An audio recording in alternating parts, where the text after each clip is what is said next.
Good evening. It's my pleasure to welcome you to the May 12, 2026 Verona Borough Council Business Meeting. Please join me in standing for the pledge of allegiance.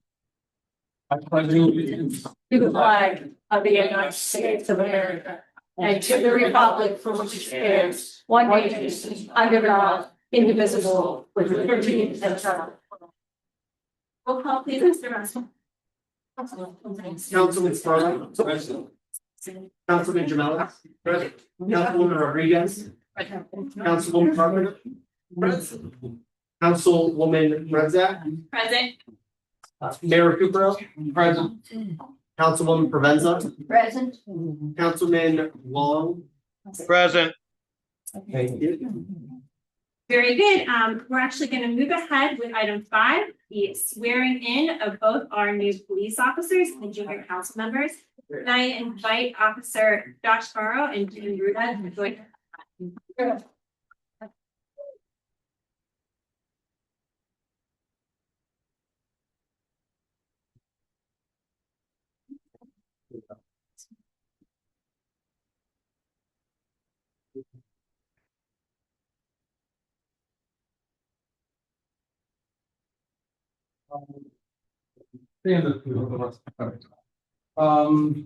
Welcome to Verona. Come to the town and let's swear both of you in. Repeat after me. I state your names. I, Joshua Mark, I, James Ruder. Do solemnly swear or affirm do solemnly swear or affirm that I will support, support, obey, obey, and defend the Constitution of the United States and defend the Constitution of the United States of America of America and the Constitution of the Commonwealth of Pennsylvania, and the Constitution of the Commonwealth of Pennsylvania, and that I will discharge my duties and I will discharge my duties of my office of my office with fidelity and honor. with fidelity and honor. Congratulations.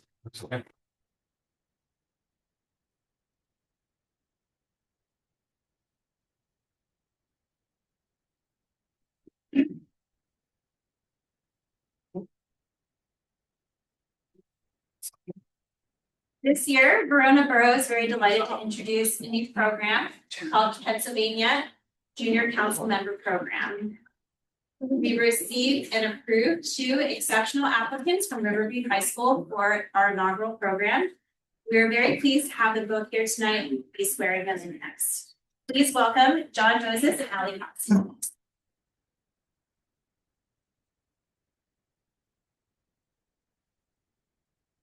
Repeat after me. I state your names. I, John Moses, Do solemnly pledge do solemnly pledge to serve as junior council person to serve as junior council persons for the borough of Verona. for the borough of Verona.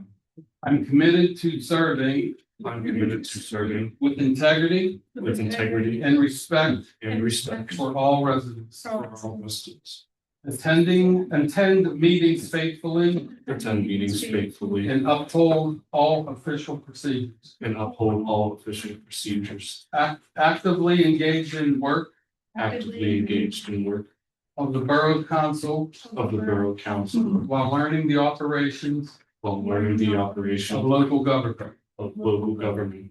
Representing the youth Represented the youth and the broader community and the broader community with professionalism with professionalism and thoughtfulness. and thoughtfulness. By this oath, By this oath, I uphold the values I uphold the and values the standards of the Borough of Verona. and the standards of Borough of Verona. Congratulations.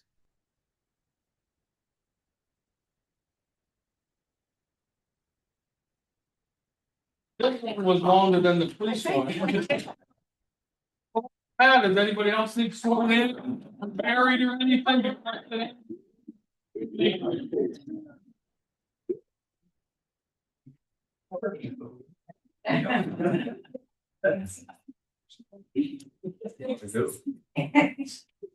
Yeah. Tonight, we do have two registered comments from the public. Before we begin with all of our public comments, I do want to draw everyone's attention to the fact that this year, council has adopted a council code of conduct. So it's displayed on the wall behind you, and I'm going to refresh everyone's memory on leadership skills. Interactions with each other. Listen and do not interrupt. Be on time and prepared. Regularly attend meetings. Be professional and respectful. Do not use profanity or swear. Do not personally attack another council member. If it is needed, we will take a break or recess. As far as interactions with our public, being kind to one another, sensitive and caring, dressing appropriately, paying attention, making eye contact, acting with integrity and transparency, not making faces, rolling eyes, sighing, or dismissing comments, remaining neutral, ensuring there is follow-up, attending public events for visibility in the community that we care about, and sharing information if anyone has a meeting with a member of the public. As a final reminder, criticism should be directed to our council as a whole and should not be directed at an individual member.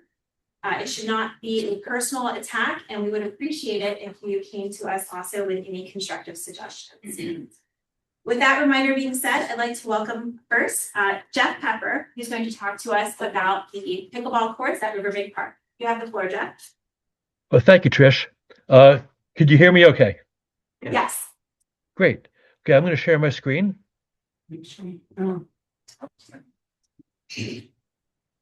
And good. Okay.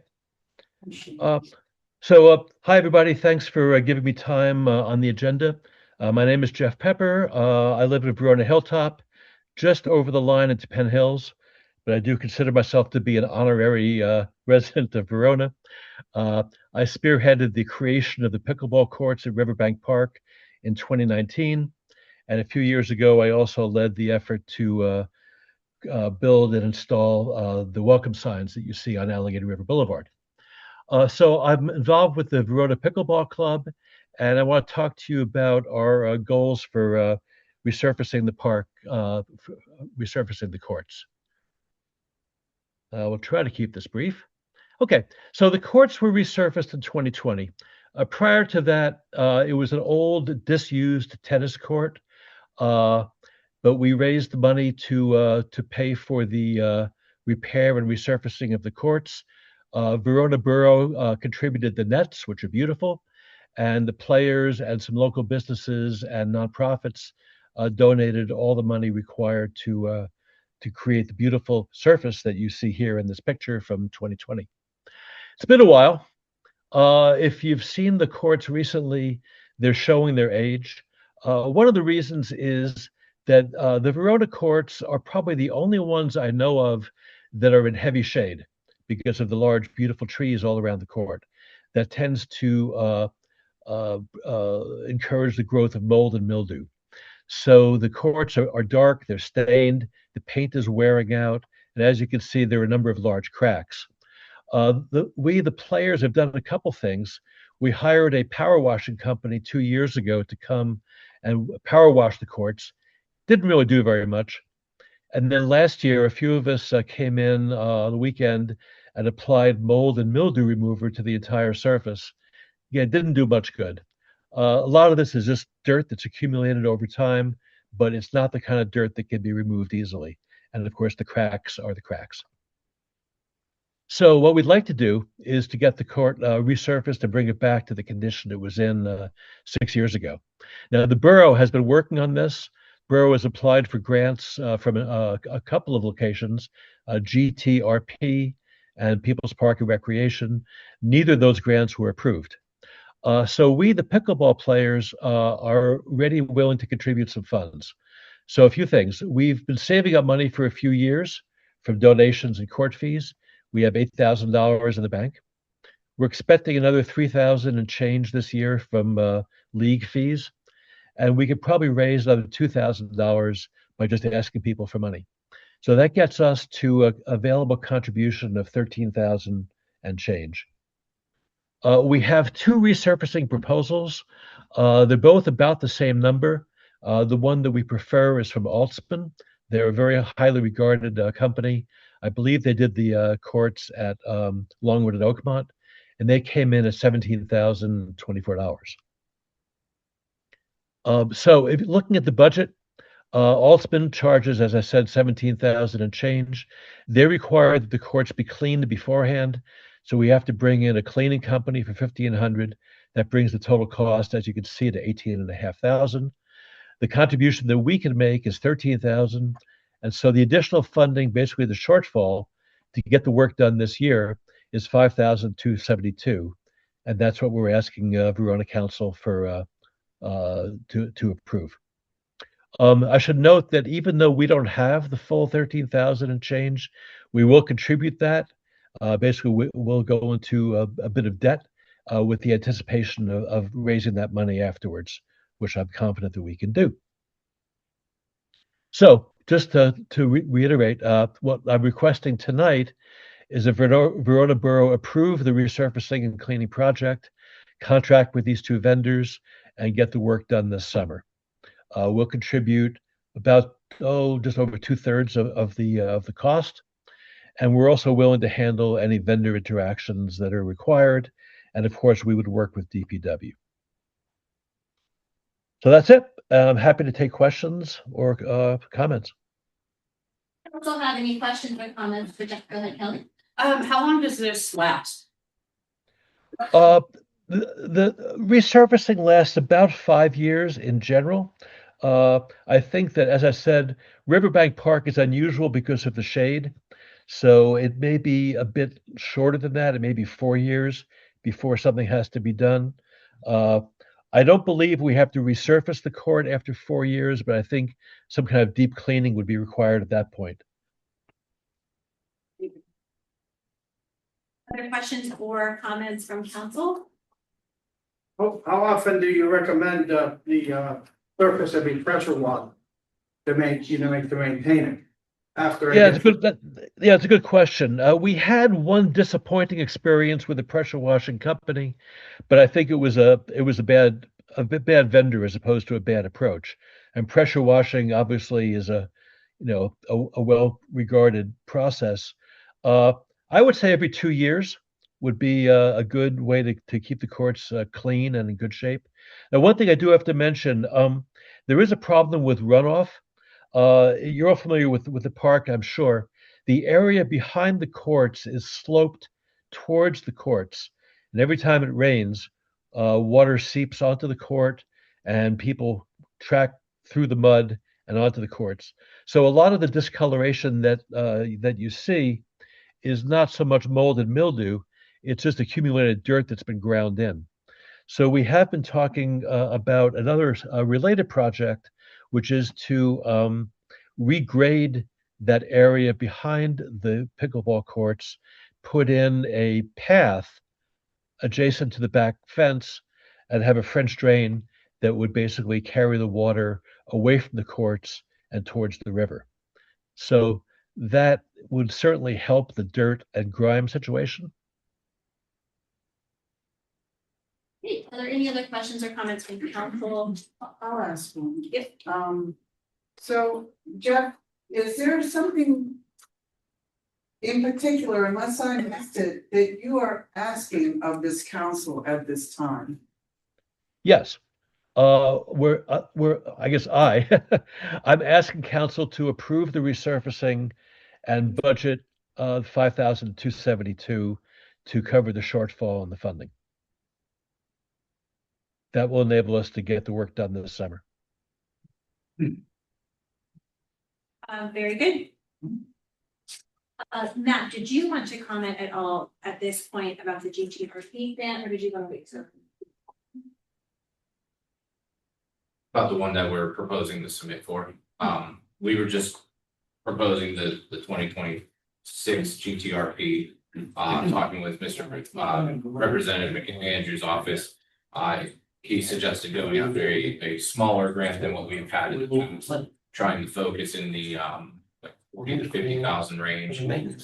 So we were proposing going after the resurfacing this year in just that. The previous grants we had went for had a lot more packaged with it, fencing, parking, This one was just gonna be focused solely on the resurfacing. Matt, maybe you and I should talk offline, but what I'm wondering is, do you have any idea what the cost would be of the resurfacing plus that improvement to the back of the park that I mentioned? I'd have to take a look at it. It could be even something that DPW would handle in-house, so we'd have to look at it and assess exactly what needs to be done. Okay. And the other question is, in your opinion, what are the odds of a resubmitted grant proposal being approved? So it's not gonna be a resubmitted one, it's a different one. The last one we had applied for, I believe it was in the 100,000 range. It included other items like some parking, and some restroom renovations, I believe. Talking with Representative McAndrew, he suggested paring it down to a more reasonable size project. So looking just at the pickleball, I can't speculate on what the chances are, but I think it's a lot higher than what previous attempts have been. Okay. Well, let me suggest an alternative proposal then. If we can get a grant from, I'm sorry, I forget the acronym. If we can get a grant from GTRP to cover the resurfacing and that water remediation issue in the back of the court, that would be better than just getting the resurfacing done by itself. So, Matt, maybe you and I can talk about putting together a new proposal, possibly with some financial support from the players, since we do have the money already raised. And maybe what we could do is put together a revised proposal to cover both of those tasks and hope for the best. If we get it, then that would be great. If we don't get it, then maybe we look at doing it ourselves in 2027. Would that make sense? Yeah, Jacob and I had a preliminary discussion on this. These grants should be announced around the October-November timeframe. So we would know if we were successful with it in time for budgeting, so that it could be revisited if we weren't successful with the grant. Great. Okay. In that case, let me withdraw my request. And Matt, I'll get in touch with you tomorrow, and maybe we can sit down and talk about the specifics of what we could propose to GTRP. Would that make sense? Yeah, Jeff, if you want to get in touch with me first, we'll set it up. But thank you. I'm sorry, who is that? This is Jacob. Oh, Jacob. Yeah. Yeah, I'll do that. Okay. Thank you very much. I appreciate your time, and I'll sign off then. Thank you, Jeff. We appreciate what you do for our community. Up next, we are joined by Aaron McDade, who's going to talk to us about some ideas for street parking ticketing and improvements in the borough. Welcome, Aaron. Aaron McDade from Larned, 861st Street. Will you please turn it my phone? Yes. Oh, I'm sorry. Is it on? Be happy. Yeah. Yes. Thanks. A little over a month ago, I received a ticket for violation of a posted no parking sign while parked in front of my house at First and North. I had heard through the grapevine that ticketing had been suspended in my area due to the ongoing gas line work. And since the work affected both the front and side of my property, I believe the suspension applied to me too. After receiving the ticket, I posted on the Facebook Neighborhood Watch webpage about the price of the ticket, which was double what I'd seen in the past, thinking maybe I'd missed an announcement. Someone replied that it was decided in the March council meeting, and many others were as surprised as I was. I checked the borough webpage and the E-code, the Verona PD and borough Facebook pages. I even watched the council meeting video on YouTube, and I couldn't find a written announcement anywhere. Everywhere I looked, the documentation showed the old rate. Like many in town, I thought the ticketing window corresponded to street sweeping, but the street sweeper hadn't run since fall. Not so long ago, tickets were only $5. Now they're $20 with a $25 late fee. When I took my ticket to the borough building and spoke with Annette to inquire what justified a ticket if there was no reason to move a vehicle other than explicitly avoiding a ticket, she shrugged and said because the sign says so.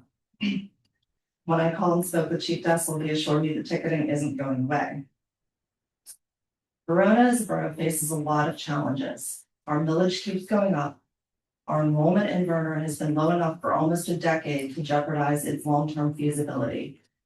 Our housing market is being artificially inflated by non-resident flippers who buy cheap, renovate cheap, and then charge top dollar to sell. Nationally, wages have stagnated while expenses have ballooned. Many residents simply can't afford a $20 ticket for parking in front of their own homes while nothing even happens, especially with no formal communication about the fine increase. Recently, we were informed that if our left wheels are facing the curb, we will also be ticketed. Driving from my house to Shannon Road on Friday night, I counted 17 cars parked the wrong direction. Assuming that route of travel represents conservatively 4 to 5% of the total residential roadway in Verona, if ticketing occurs 7 days a week at $20 per ticket, this could represent approximately $2.4 million in annual fines paid by our residents, plus late fees, for an infraction that poses no threat to public safety, whereas intersection turnarounds may actually create a new real safety risk. I understand that revenue gaps are always a challenge, and change never makes everyone happy, but Verona's biggest challenge is lack of trust between the residents in the borough and among the residents themselves. Changes must be thoughtful, transparent, and mutually beneficial in order to foster trust and renew the sense of small town closeness we all love about this town. To that end, I'd like to offer business process analysis consultation to council on a pro bono basis to help come up with an alternative revenue collection plan that closes the gap without feeling exploitative to our residents. I'm also happy to take questions if anybody. Thank you, Erin. Are there questions or comments from council? How do we get you and everybody else so you can hear what we do and get your input? Truthfully, my experience has just been that the meetings are painfully long. And it's very, very hard to carve out that kind of time when you have a busy schedule, you work full time, you're a single parent, whatever the case may be. It's hard to make that kind of a time investment. If the meetings were shorter, I definitely would attend. Period. Thank you. Other questions or comments for Erin? Thank you for coming out tonight. Appreciate it. We'll now be moving on to section 7, comments from the public. At this time, council will hear comments on agenda and public related matters. Please approach the podium or raise your virtual hand. Clearly state your name and address and try and limit your comments to 3 minutes or less. Comments should focus on borough business, policies, or actions. Council encourages thoughtful feedback on decisions and performance while maintaining respectful and constructive dialogue. Are there any comments from the public? I'm gonna be talking again.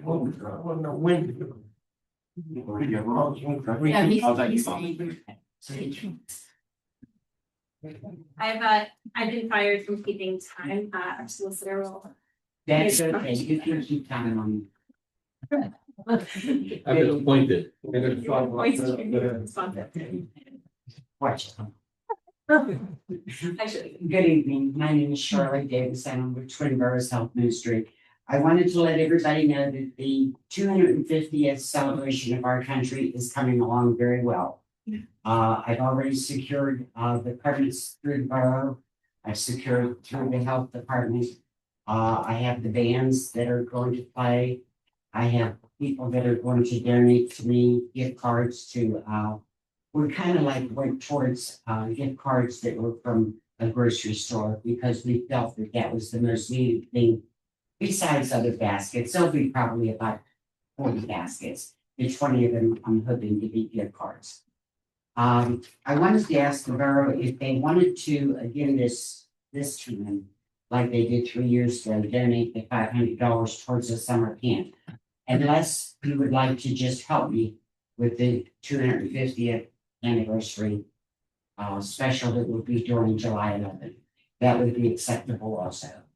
So, whatever anybody would like to do, if anybody would like to be part of the 250th, please reach out to me. That's Shirley Davis at 412-828-2412.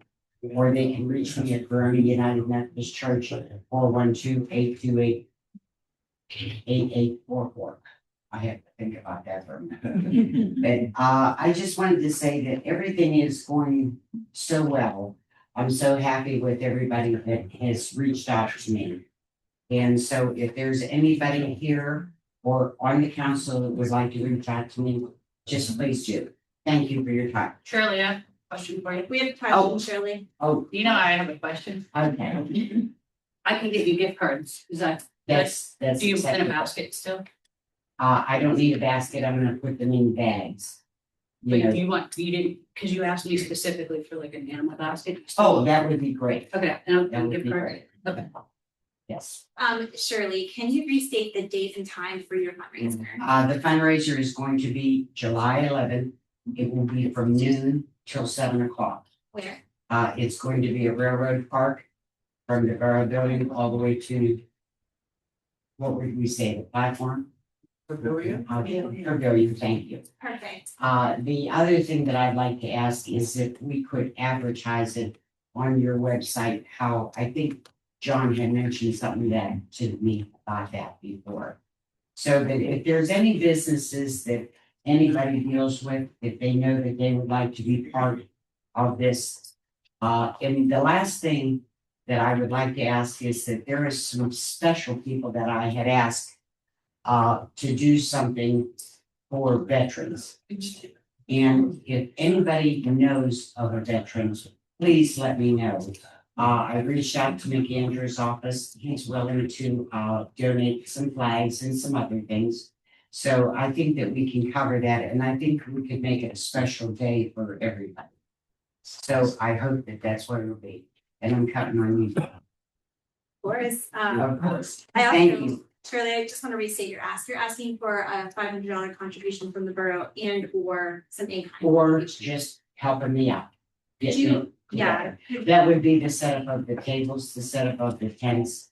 AJ has already said that he will probably help me do that. You know, in the evening, so I can come down and help him do that. great. Yeah, if we could connect about a list of other in-kind contributions. that Right. would be Great. And then the other thing is the two big tents that I'll have, I think they're 10 foot by 20 foot.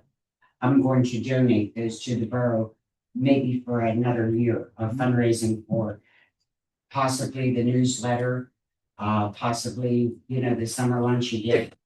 You know, but it doesn't have to be specifically one thing. Okay? Perfect. Thank Thank you, you. Shirley. So then, what's the times again? 12 to 7. Shirley, Yes. you can, contact me for the newsletter. We'll make sure that we do a really nice. I already contacted Donald and sent him, Where do you go? Dawn and I are on the committee together. yes, Good. so That I, goes to all the residents and businesses. right, Give you some good contact there. okay, thank you. You're welcome. Shirley, you have one last but not least question from our junior Yes. council member. So if you are looking for volunteers, do you have a specific number in mind for how many you are looking for? I would probably say at least 6 to 10 people. Okay. That would be, you know, so nobody's standing there from 12 till 7 Yeah. doing one thing, you know, where we can give somebody a break and then come back. And then the last but not least would be the cleanup of everything. Okay, yeah. Pulling the garbage bags out and putting them where the borough houses. Would you be okay with me asking? People from the school if they would volunteer? That would be wonderful. Okay. Okay, thank you. Thank you. Are there other comments from the public?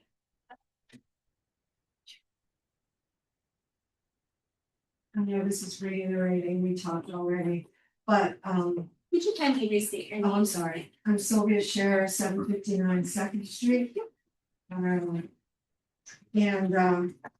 So we replaced most of our sidewalk 2 years ago, and we were told at that time by the engineers in Verona that they were going to replace the corner and 2 slabs on either side for ADA. Well, it has been 2 years, and we're kind of getting a little anxious about not having it done. We did have someone fall back in January. She had some severe injuries, thank God she recovered from those. You know, our corner is heavily used. Every morning, the kids are on that corner for school bus. They get on the bus right there. We also have a lot of dog walkers. We also have a lot of people that go to the church that walk, and that's raised about a good 2 inches. So we did not replace it because we was told it was gonna be done by running through the county grants or whatever. But, and then we saw the opposite corner had been done a month ago, which really raised our eyebrows as to why. I understand that wasn't done by county money, apparently, but, and you're waiting for this money to come from the county. Now, can we have a specific, I know you said this summer, but is there any specific time frame on that? Maybe I should direct it to Mr. Yeah, our engineer will be looking at that. I have a meeting at the end of this week to go over the plans. We were slowed down with the snowstorms we had. We were out and about surveying it this winter, so we had some delays there. But the plans are underway, and that corner is being taken care of. The corner across the street, that was more of a legal action that happened within council here. But that your corner there is going to be taken care of when it goes out to bid. Well, we're concerned, we don't want anybody else to fall, because if that happens, we're liable for someone being, for getting sued, so. We just want to make sure that it's gonna be taken care of one way or another. Okay? Thank My you. question is, she's Yeah. bringing this to our attention and we're waiting. This is not acceptable. If somebody falls, it should be on us at this point, and that's all I have That's a to good say, point, because this is not. that's a good point, and that may happen, I mean, I hope it doesn't, I hope nobody falls or gets, because it was a person, and she just didn't see it, and, she went, she had pretty big black eyes and bruises all over her, luckily she didn't break anything. I mean, I pushed for that sidewalk across the street for you for a while, and Okay. there was a girl that has, she's impaired, she's seeing Okay. impaired, so I pushed for that so she could get to her bus So stop. that's it. So That was good. I apologize, Pretty I was rough. here when you started this, but, Oh, happy to do what I Yeah. can, I don't know what I can do, but well, if they can, I can break the concrete up for you if you'd like. yeah. Yeah. Well, I said, we replaced them, it was bad, but we didn't want to pay for it if it was gonna be redone. I agree, sure. So Okay, thank you for well, your thank you, activity. appreciate it, and if, I don't know, maybe you could let me know in advance, when it might be done. Yeah, we've been promised for 2 years. Yeah. I mean, you're promising me again for the same thing, and you don't know when. Wow. I can show you the status of the plans, they're in process, and as you saw, the surveyors. Yeah, were but around you town surveying. kind of think it's a smack in the face when you've been asking for 2 years and you do the opposite corner. Well, that was, they said it's because. I mean, that's kind of crazy, and we do have a lot of kids there all the time. We understand your frustration. We're gonna fix this. Can I have your I phone mean, number? we've been very patient. 2 years is a long time. You have. We'll make sure our engineer through our manager gets in touch with you as soon as you have any. Thank you. Are there other comments from the public?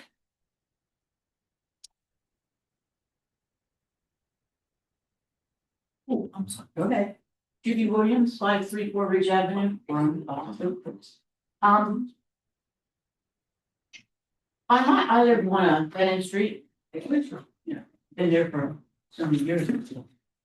I've noticed that I walk my dog up and down the street, and there's several cars on the street that have out of date stickers in their windows. Is there anything that can be done with that? Because we're taking up parking spaces that are limited. What about that, inspection stickers? Yeah. Yeah, I mean, there's one that's next to. Yeah, it expired in December. I'll have the chief go up tomorrow and look on both shifts, daylight and the evening shift. And also too, there's a car that's green that's parked down by the cannon. That's the one. The one that's been there for a few days. Yeah, when did they take it away? When they Today. Oh, okay, because I drove by there, and it's still there this afternoon. Okay, that's, I wanted to know, oh, one other thing, I just wanna say. By me walking the dog back the street and everything, that hillside that is, you're going back and around the bend. All of those trees and everything, because of all the massive rain that we've been having over the past few years and everything. Those trees are gonna come down and land on the street, and they're gonna block the people that are back the street. To not be able to get out, they're not little trees, they're big trees. Where's it at? They're on my side of the street. Yeah. As you're going back the street, and they're kind of like, the road kind of like bends around. It's not at the John's house. It's right beside it. Okay. Yeah, it's that, those houses, I mean, those trees are like way down, like, and they're hanging out over the road. I mean. I don't go back there, so that I don't want anybody to get stuck back there. Because if they need an ambulance or something. You know, they'd have to carry the person down here. Yeah, last year we had a storm, we had to clear the street because we knew the borough was busy, so Bill, myself and other neighbors went out with saws and cleared the street. Judy, or Susie, actually, or anyone, you would so kindly, I know you walk a lot, to send pictures of these types of things right to manager@veronaborough.org. Okay. I will actually meet her. Sure, that'd be great, yeah. I know. Yeah. We'll make sure that gets addressed. Thank you. Anytime you're free, because I'll bring every day. Okay. Susie Davis, 537 Ridge Avenue, everybody here is from, and my address, because I'm over here. My first thing is, in March, we had that car go over the hillside on Lower Ridge. And the guide rail is illegal that's there, that Verona has had for years there. When is the guardrail being put in? The legal guardrail, not the guide rail. It's still tied up with insurance. We got the claim from Green Acres for the quote for what it would cost to reinstall it, and it was submitted to the insurance company. That, and also on Lower Ridge, the house that I guess just got sold at 444. Has anybody drove down Lower Ridge and looked at the front yard? Oh, yeah. It's a junkyard. They're cleaning out the house and they're throwing it all off the front yard. Where's the code enforcement guy to get them? That, and then the back alley, they had a mess out there. They have a dumpster now, but there's still a mess out there. So it's gotta be addressed because, you know, heaven forbid if you have too many things in your yard, code enforcement's there to slap you, but, oh, you can't have that, you can't have that. Well, code enforcement needs to get these people. It's horrible. I have one picture. Anybody would like to see it? I think I have two pictures of the mess in that front yard. It's an eyesore and it looks bad for anybody coming into town. Thank you. Jacob. Yeah, I would say our code enforcement officer was out there today, actually talked to the workers directly, and the person that's flipping the house said it is supposed to be calling them. The code enforcement officer is aware of both the front yard and the hillside, alley. so Okay. we're working on Okay, citing them for it. That is a mess. I said, my girlfriend, she came in from out of state and she comes up Lower Ridge to get onto my part of the ridge. And she says, what the heck happened there? I said, oh, they're gutting the house. She says, but it's coming out this bend, out the gate. It's opening, pushing open that gate. So it's just a matter of time before it's out on the road. Thank you. Thank you, Susan. Other comments in the comments?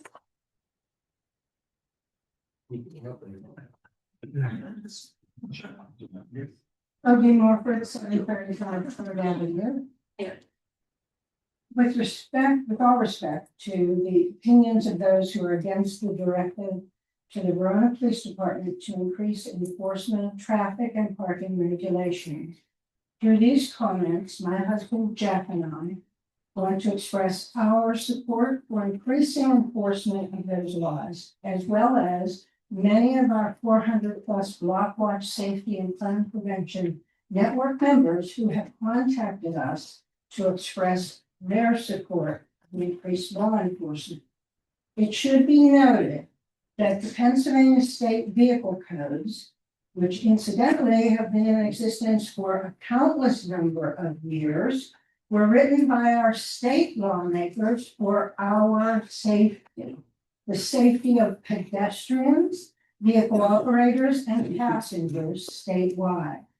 And to anyone who would argue that parking violations have never been enforced in Verona until now, I'd like to say that their anger and negative comments would be better served if redirected to all of the Verona borough leaders of previous councils who did not view the safety of every resident as enough of a priority to require that Verona Police enforce Pennsylvania statewide vehicle code regulations diligently and without prejudice.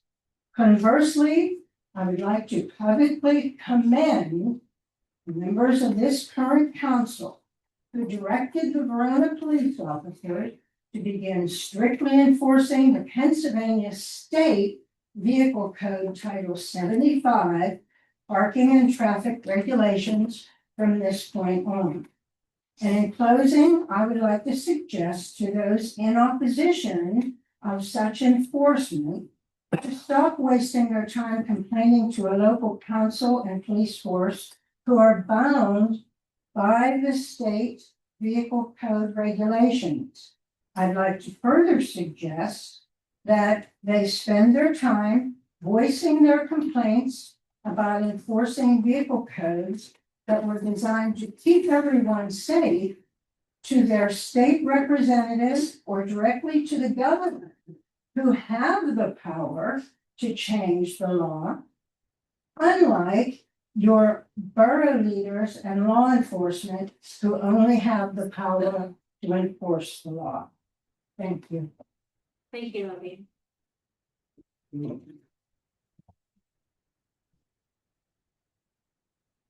I'm Linda Samick, 639 Athletic Street. We're talking about junkyards. Come in my backyard and look at the house behind my house. We've got cars that are uninspected behind the fence there. We have 2 carts that, you drag behind cars with no license plates. Car parked in front of the house with no license plate on, and a complete junkyard back there. I've been looking at it for 30 years. I've complained about it and no one does anything about it. Why? What's the address? 5650. Linda, would you be able to send us a photo? I certainly can. Thank You you. send me several photos. Appreciate Okay. Where do you want me to send them? that. Manager@veronaborough.org. Okay. Thank you. Okay. Thank you. Thank you. Other comments from the public?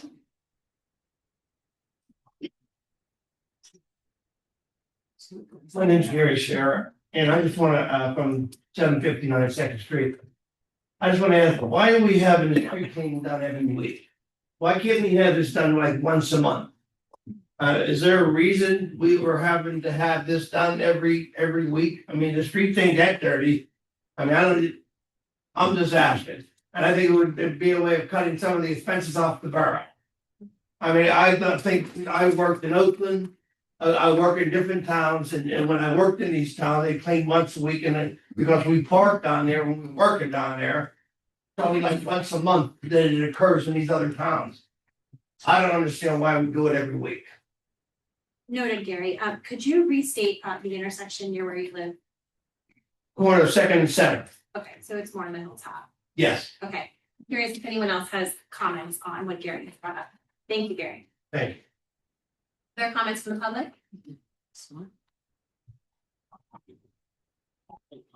No other comments from the public? Any online?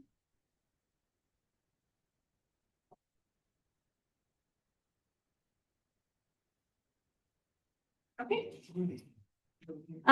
Very good. This is an item for additional agenda items. First, last night, the borough received a quote from Resnick Landscaping Services, who currently does the landscaping in the borough. This would be an extension of our current services to include landscaping at the Doughboy Memorial prior to Memorial Day. and would include removing dead rose bushes, unwanted plants, and hauling all of the debris away for $2,218.72. Is there a motion to add this approval to the action items on tonight's agenda? I'll make a motion to add the proposal from Resnick Landscaping Service to the agenda as a motion to accept. Very good. There is a motion first by Counselor Carpenter to add this. Is there a second? A second by Counselor Provenza. Are there any comments or questions? All those in favor say aye. Aye. Are there any opposed? Great. I should say we will be allowing additional public comment on these additional agenda items. Secondly, last night, council received the resignation letters of 2 members of Verona Parks and Recreation Board. The first was from Leslie Setlock. The second is from Bonnie Wilholt. Is there a motion to add these 2 resignations to action items under tonight's agenda? I'll make a motion to add the resignations of Leslie Setlock and Bonnie Wilhoit to our motion list. There's a motion by Counselor Carpenter. Is there a second?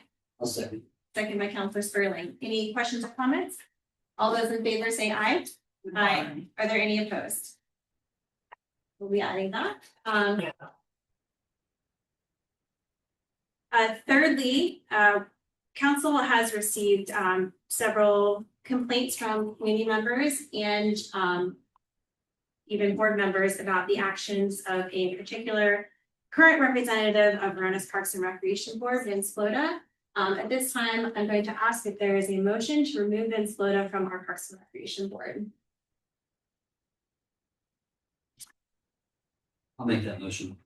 Motion by Counselor Sperling. Is there a second? Second. Second by Counselor Rodriguez. Are there any comments or questions? All those in favor say aye. Aye. Are there any opposed? No.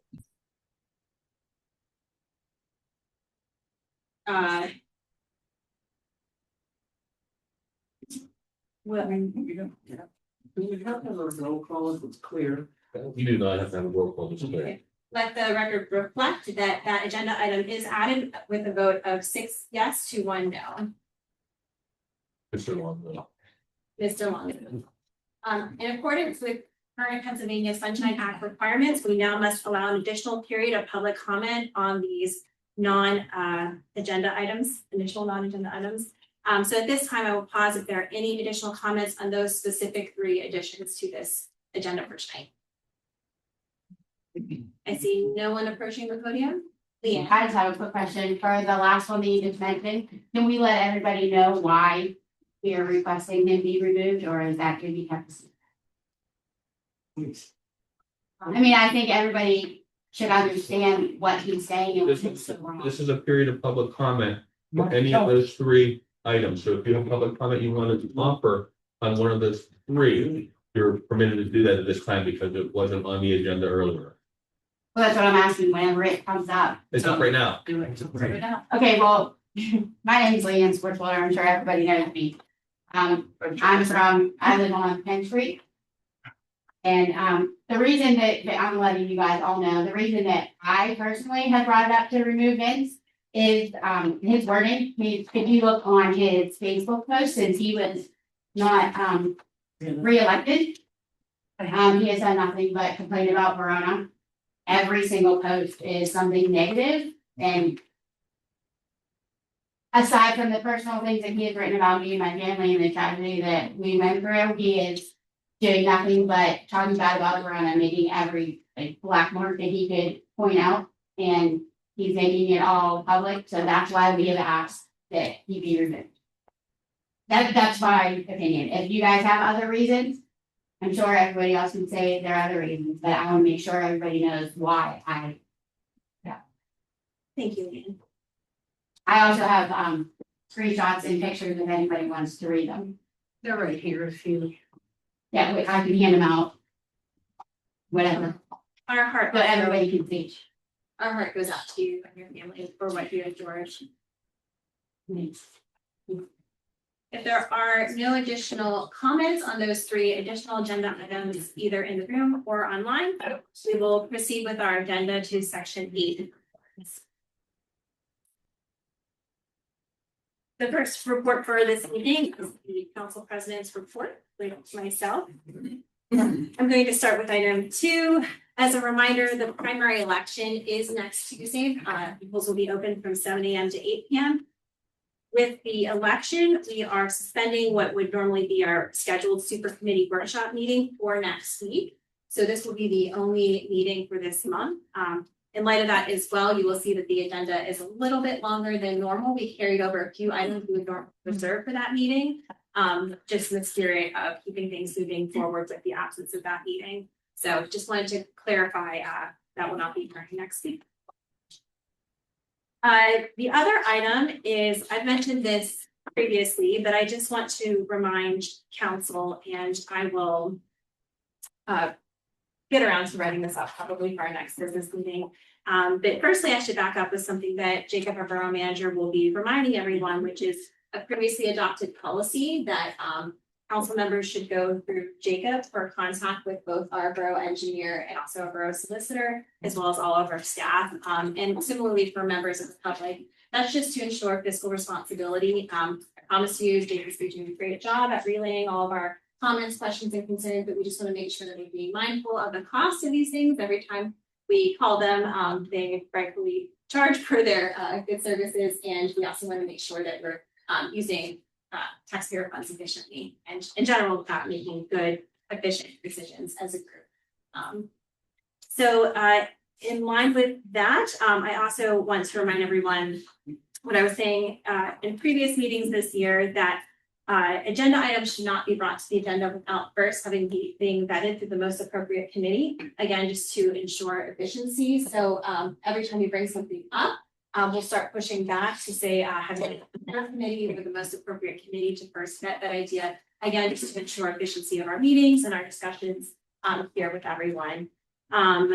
We've talked whether or not we want to go back to advertise.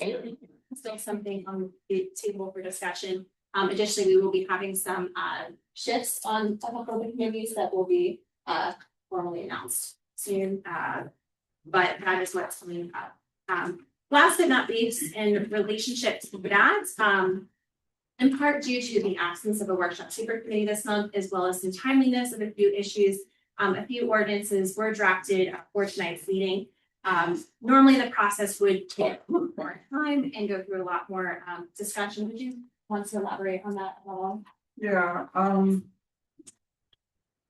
we have generally been working on council, although it takes a longer time for things to get done. It really works best to be fiscally responsible as well. To bring up anything that you might want to have addressed by all of us first, and then we can discuss it. Then we can decide how we want to proceed. Then ask Mr. Alexander if he would go ahead and put together an ordinance, if that's what we would decide about any particular topic, and then bring it back. Then we would make a vote to advertise that particular ordinance, and then when the next meeting would come after there's time for advertisement, vote for the ordinance. So it does take, depending on the timing and like if there's an election in the way or whatever, it can take like a month or 2 months to get an ordinance passed.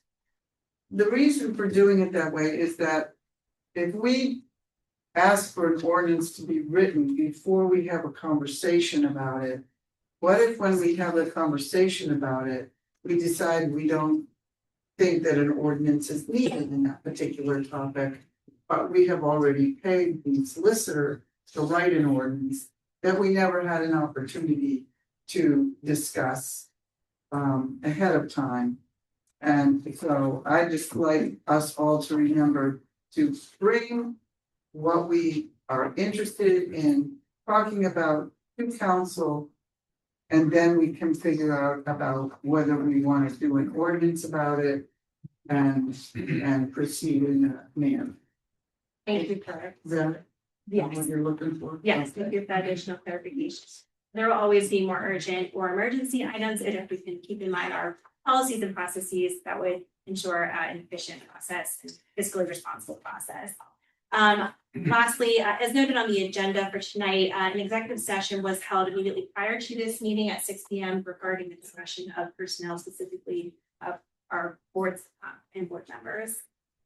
That's all I have. If there are no questions or comments, tonight we'll move on next to the mayor's report.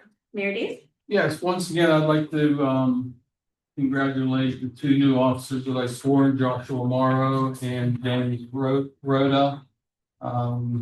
We do have a full force again with a few part-timers and full-timers.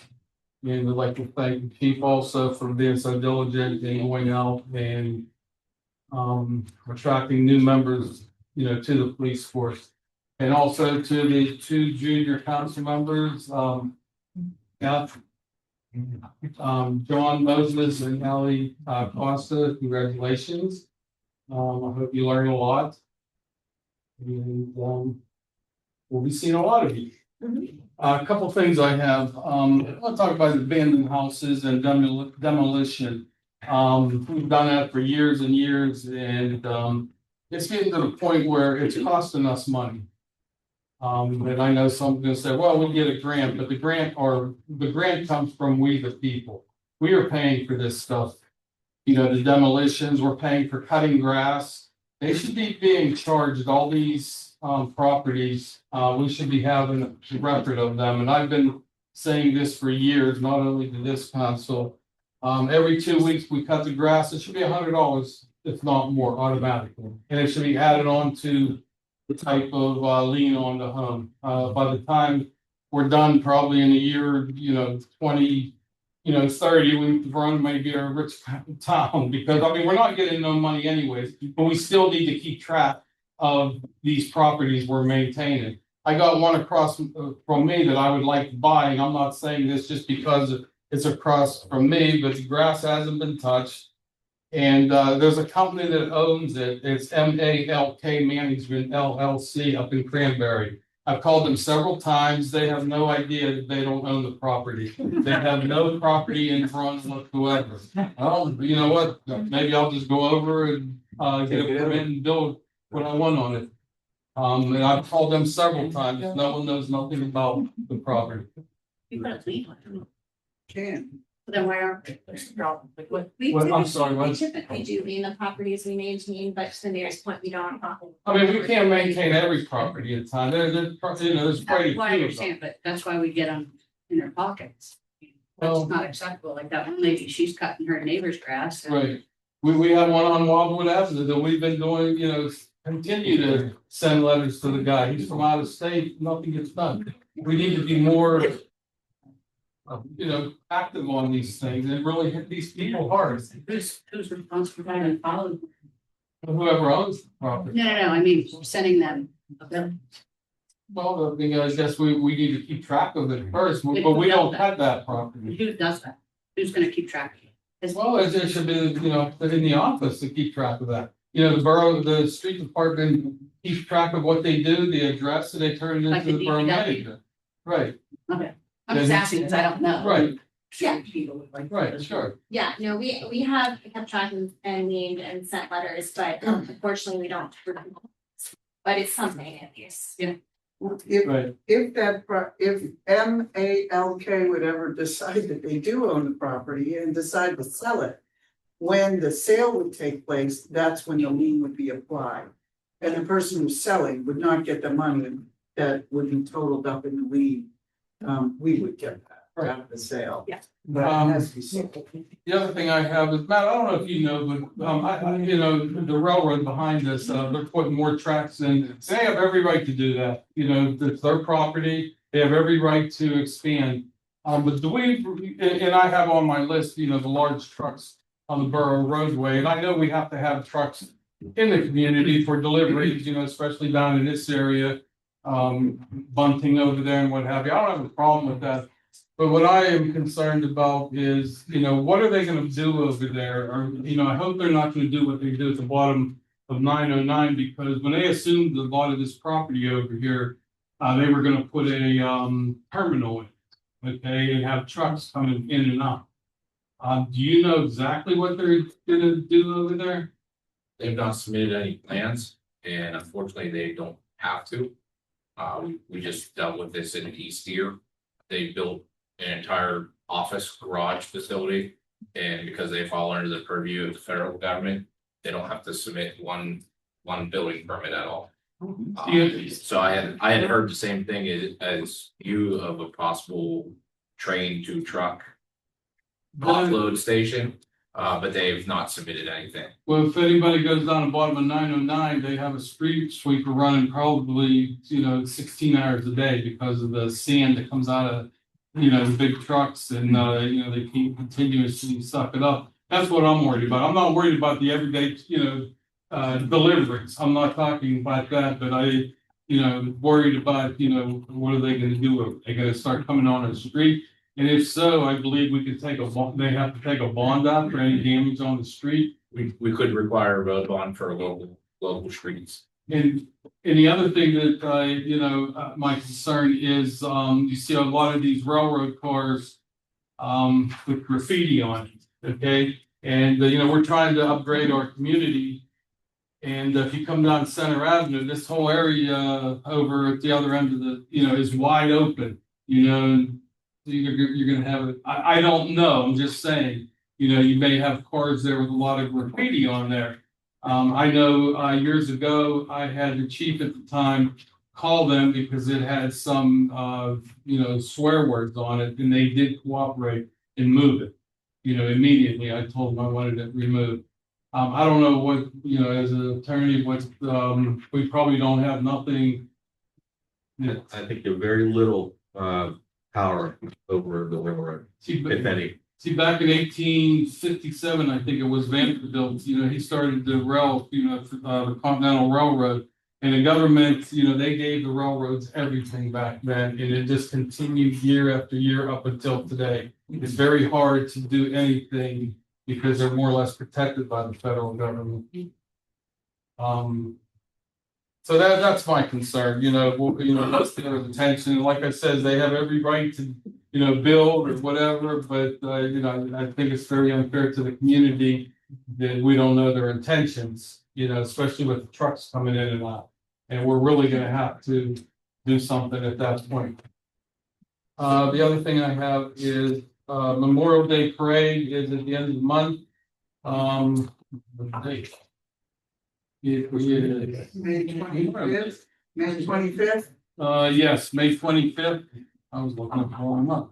And we're gonna be closing East Railroad Avenue at 8 a.m. and the parade starts at 9:30. So East Railroad will be closed from Center Avenue to James Street. And the parade will start at 8:30. I'm sorry, 9:30. And every year it gets bigger and bigger. So there'll be actually two World War II veterans in the parade from Verona this year. Carlucci, who lives up on the hilltop up there, he's 94, 96, and Mr. Elbo lives on Center Avenue. They'll both be in the parade. So that's all I have at this time. I just wanted to add to that. The after the parade is over, it ends up in a cemetery that's in Oakmont, but I think it's called the Verona Cemetery. Verona Oakmont Cemetery. Yeah, they have a great service and presentation that they do with music and the dove release, and it's very powerful. So if you feel like coming back up to that, it's really worthwhile. I do it every year. It's very amazing. Thank you. We should perhaps put that on our billboard, and I see for tonight there is an action item to contribute. Someone was very great. Thank you, Mayor, and everyone there. It's wonderful that all the communities, and we look forward to seeing these veterans being honored as well. Are there any other questions or comments for the mayor? If not, the next report is the borough manager's report. Jacob. Thank you. Bear with me one moment while I share my screen. Sorry. So I'm gonna start with the quarterly report. So this is January to March only, so it doesn't reflect April or May. I joined right in the middle of March. So hopefully these will be more regularly occurring and on time. But this is going to be a brief overview, very high level picture of the finances for the borough. So this is our budget summary. So the total revenue is just over $1 million for the year. That is significantly more than in previous years. So we see that YOY that's year over year. Total expenditures just under that. So our net income is $202,000. Here with our budget, I would note the big thing is it is improved significantly since last year. April is really when property taxes come in. So it's good that we're kind of already ahead of schedule with everything. The major revenue highlights, real estate taxes is always our biggest thing. Sanitation revenue is higher than typically expected, which is good to kind of prevent any sort of increasing costs. It gives us a little bit of buffer room there. Intergovernmental revenue is up significantly, and I believe that's probably due to the strong parking, the fines that's generated from that. The ticketing system that was implemented recently, thanks to Chief Vessel, really helps us collect money whenever we do send out a ticket. There's a cost there. There's a manpower cost to even get that amount of money. So by having it go electronically, that does help actually see some of that revenue from it. Revenue variances and timing issues. So the business license revenue is below prior year. This is due to collection timing. There's a lot of these, like the rental license collections, is lagging. The biggest issue here is manpower in the office. It takes hours to go through and properly sort these and make sure that the collection is timely and it's correct. I'm sure most people know that it's just me and Teresa in the office. It can take some time to get through these, but we have some ways to implement some methods that we're going to implement to hopefully speed things up. Maybe not this year, but hopefully next year. We're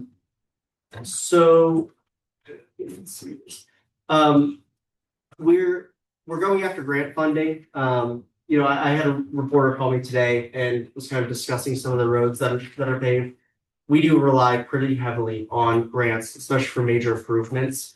And we're going to continue that. I want to be aggressive with these major projects and using the money that is available through the state, federal government, some at the county level to obtain the improvements that we need to see in our community. So major expenditures, the police department saw some increase due to staffing changes. That's something, this is reflected in Q1 when the staffing changes are made. Chief Vessel worked pretty hard to recoup some of those costs. So this might be different in Q2. The engineering costs are pretty high. And that kind of goes back to ensuring we're as efficient as possible with communication. Matt does a fantastic job with any project that we put him on. We want to make sure that his efforts are focused for the benefit of the borough. Legal services are evaluated due to sheriff's sale. And winter operations, anytime we have a major snowstorm, it is a hit to the budget. So next year something to look at is working that in, having a more clear goal for those winter expenditures. So these are some Some other observations. So healthcare, the full-time officer wages, it's always gonna be the most expensive thing, salary cost. Healthcare, we recently last meeting, I went through the process of changing over our healthcare to municipal benefit services. We're gonna see some savings there, at the bonus of better benefits for our employees. Uniform and onboarding costs, whenever, changes hands, whenever you have turnover, that will always have an increased cost to the budget. However, we're working on, and we have some policies in place that we're looking to implement to help reduce that cost. Maybe possibly looking to reduce overtime, some methods. Anything with staffing is a huge expense, but needed. We need police officers, people working in the office. So this is for public works. As I mentioned previously, the snow emergency and winter operations increased costs, needing more salt. There's a lot of overtime for those. Vehicle repair costs, something that will be discussed a little bit later, is the street sweeper repair. The vehicles are old. I think the street sweeper is 21 years old, I think. With that, just increased cost every year. We did expect. We have lower road salt expenditures, which is good, which we get from liquid fuel account. And our public works, it's been pretty stable, luckily. But we do have to kind of keep our eye on longer term projects. Like you said, those vehicles, what point are you putting more money into it than it would be for down payment on a new vehicle? So some more recommendations: monitor police personnel and healthcare costs closely. Those are big undertakings. It's difficult to do. Evaluating legal engineering authorization controls, making sure that we are as efficient as possible. And unfortunately, this is part of the reason why we strongly discourage general members of the public reaching out to them. We want to make sure that their time is well spent. So continue pursuing grants, and we are hoping to do a mid-year budget review a little more in depth, hopefully in June or July. For that. Yeah, and that is the quarterly budget review.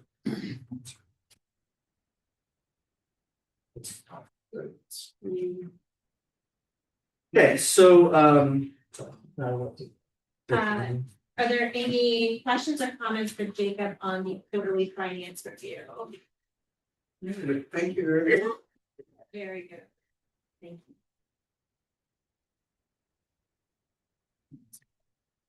Okay, so the next thing I want to discuss, as it's kind of been mentioned, we have some advisory boards and commissions. We have some vacancies. These are volunteer positions.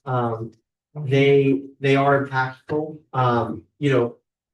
We're looking to fill some of these. So if you have any interest, if you know somebody, I would encourage them to reach out to me, so we can kind of start the process for appointments. Everyone up here, most of the council members, all the council members are volunteer. And so we greatly appreciate anybody that's willing to kind of put forth their time to work on some of the issues in the borough. And with that, this kind of came about too through website updates. I've heard from a couple of people about some of the issues with the website. I will say some of the fixes are not as simple. So we utilize WordPress. We have GovUnity that we contract with.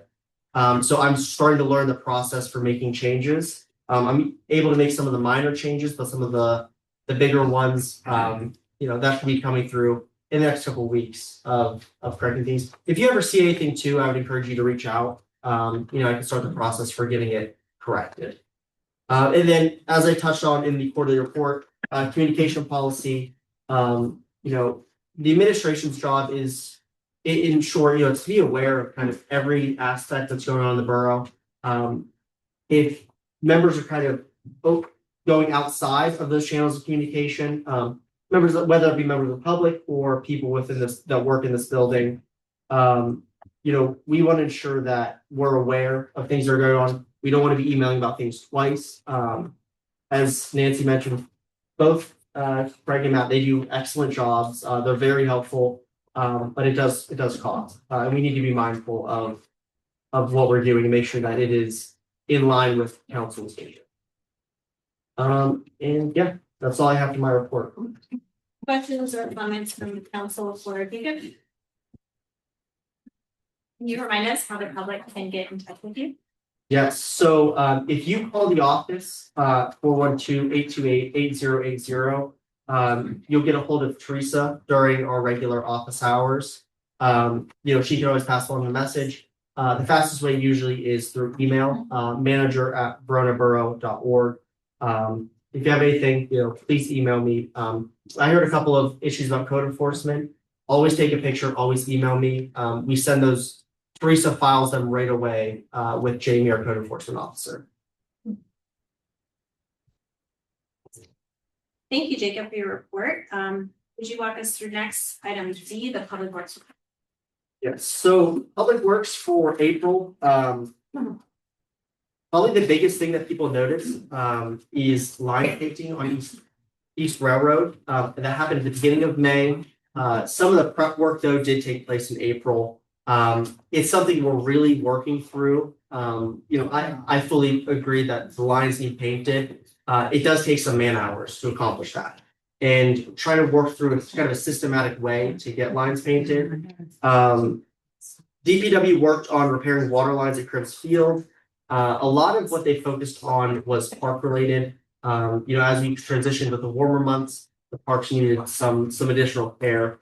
And that included, removing some of the snow items that were on the trucks had to be removed.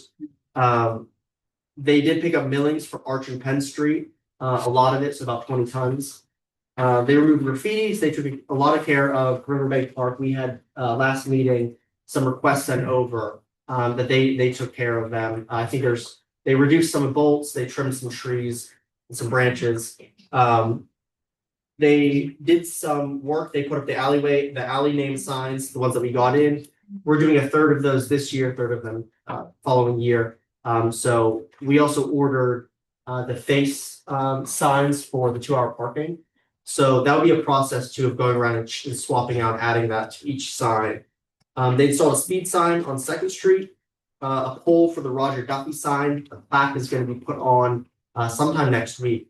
So it'll look nice and good for Memorial Day.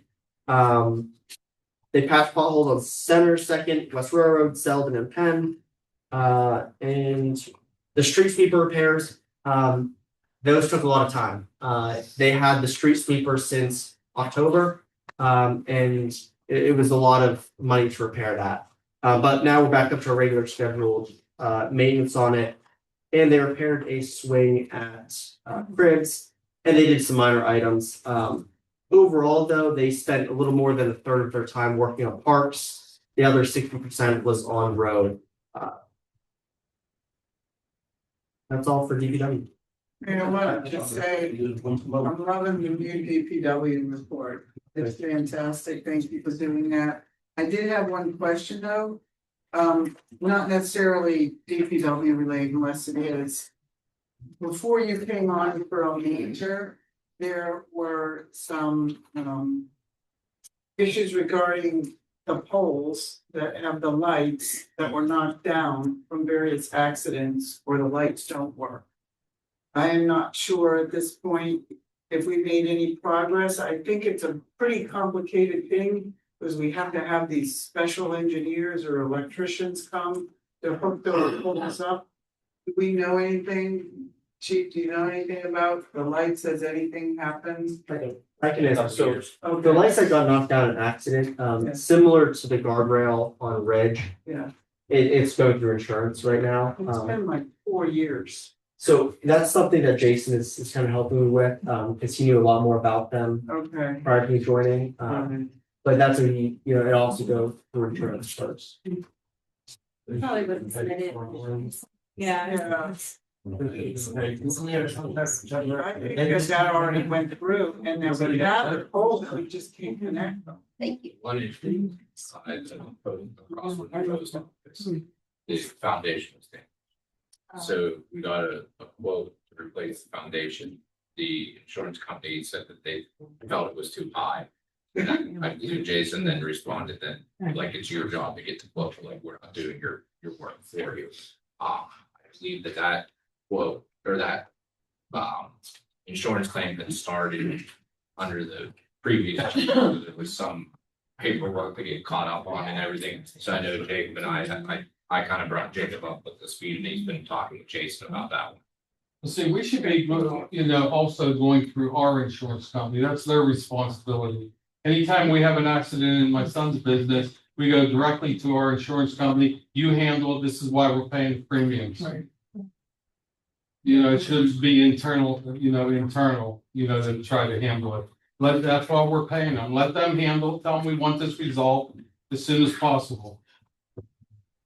Yeah, the first couple of poles that I know that were knocked down, it's been many, many years. Yeah. Since that happened. The one is on South, right by Bill K's. I believe I'll have to double check the date, but I believe we do have the quote for that one. Yeah, but I think it's laying down in the garage. Yeah. But it's not that simple. Just hook up the wires, to put that, it's some specialty in order to make that pole go, be installed. So what's the action item for that? I'll reach out to insurance for the installation of them. Let our insurance company, the borough's insurance, handle it. Right, but That's who needs to handle it. That's why we're paying. But in terms of the one that we already have the pole. We need to find out who the people are that need to be contacted for their specialty in doing the electrical connection. And those poles are big and very heavy. And you might need some special machinery to actually lift it up. I'm not sure. But we need to contact those people, whoever they are. Okay, so we have 2 action items. One Two is different poles. contacting our insurance company. 2 is finding the correct electrical specialty person. I'll give AJ a call. He's worked with a couple of. It's just a matter of wiring. They might have to go to the next junction box, but I think it was Overly's Electric he worked with out on the boulevard. Yeah. He'd be able to do it. I mean, if our guys aren't able to, so I'll touch base with AJ and get him started on that. Okay, you guys will work together. I do believe there are also some lights. That the poles are fine, it's just the lights are out and I thought you could just change the light bulb, but apparently.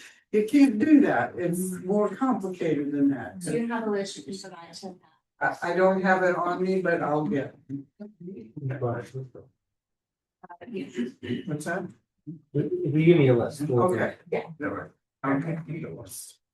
Any other questions or comments on things related to public works report? If not, we'll move on to the code enforcement report. Jake, could you walk us through that as well? Yeah, so Jamie Shaw, our code enforcement officer, provided his monthly report. There was a couple things like even today, he was out looking into for us. Last month, there was 13 new cases, 20 initial code inspections, 16 follow-up inspections, 12 courtesy notices, 9 violation letters, 3 district justice charges, and 2 citations issued. One of the things that code enforcement looks for first is compliance. That's why we do the courtesy notices. We want people to comply with our codes first.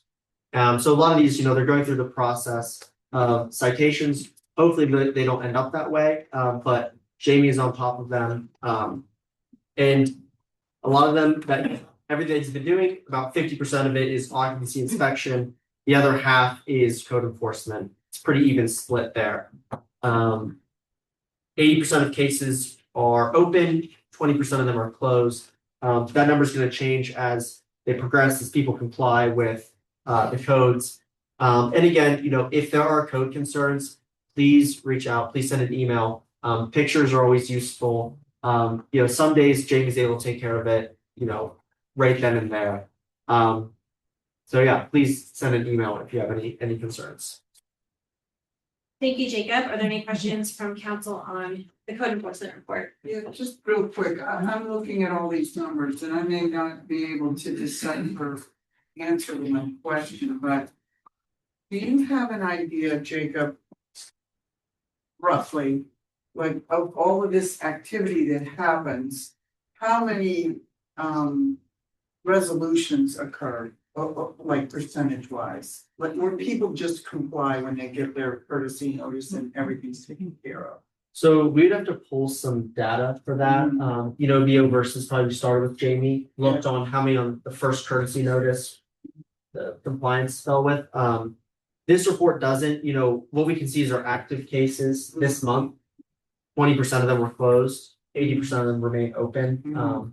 And some of these larger issues, they can take weeks to resolve, because there's a legal process that's involved with.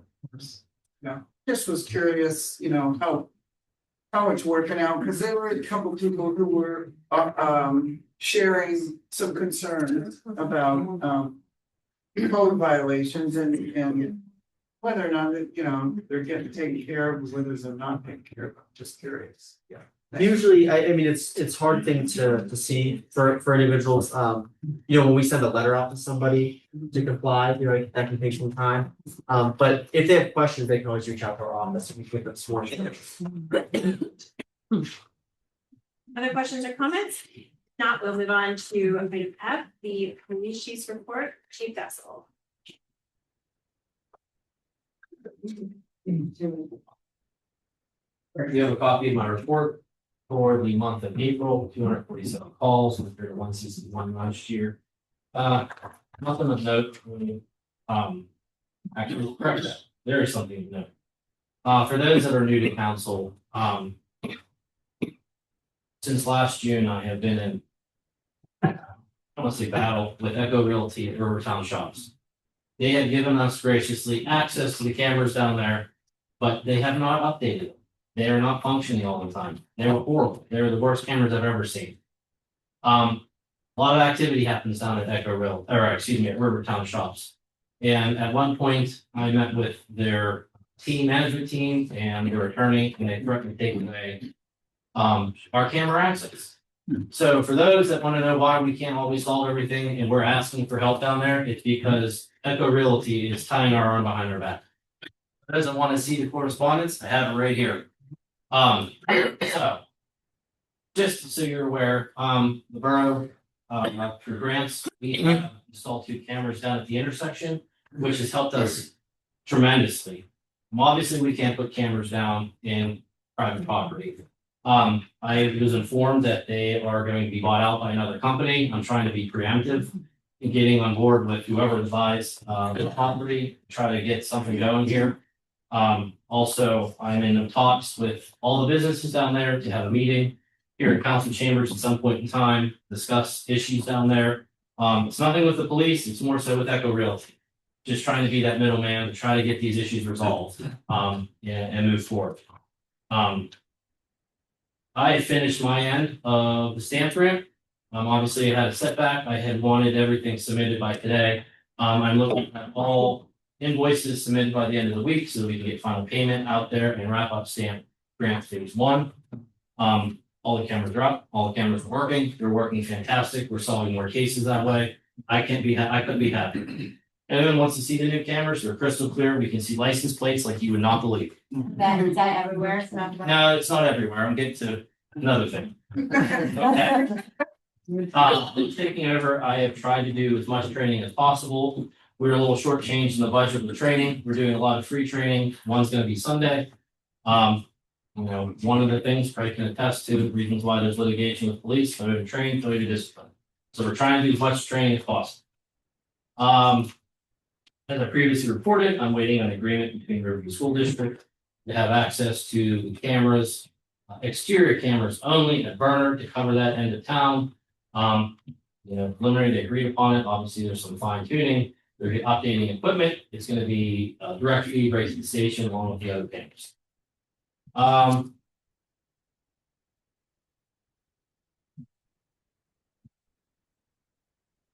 Up cameras at Riverbank Park. I know there was some confusion about the borough having a camera down there. Our goal is to have cameras down there. Obviously, cost is an issue, infrastructure is an issue, but we're looking to address that. There is some camera on a pole. No one knows where it came from. There's no records, borough has no records of where that camera came from. I've reached out with Davis Communication to see if we can retrofit that. There's already a power supply there.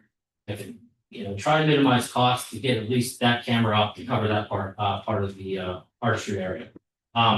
It's a busy time for year. It's a couple weeks out because it's they're installing like crazy. They're doing all sorts of work. So that's that's in the works. Try to get a camera down there in the intro. Also, you mentioned about the website. We previously redid our websites, but we're doing it again.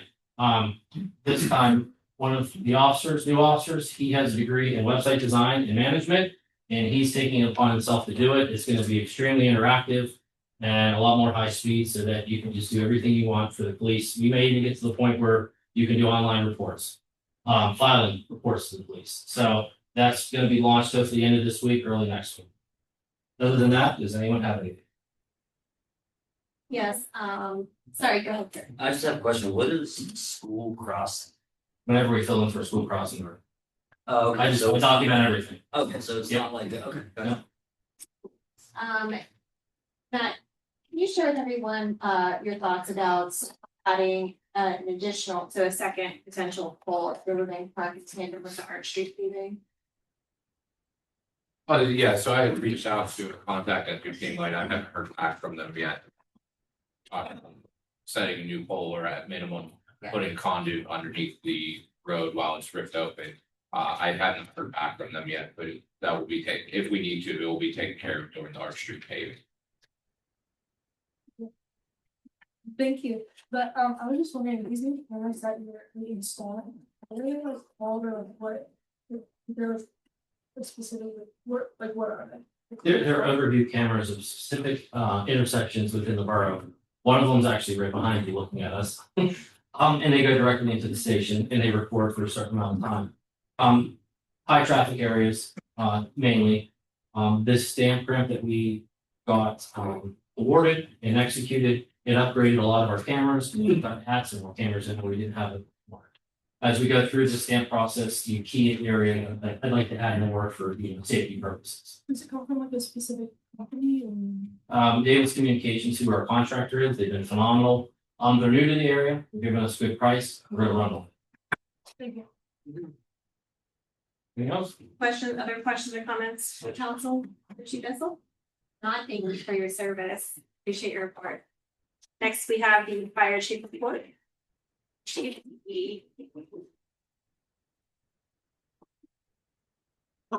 Council, a report was submitted to your review.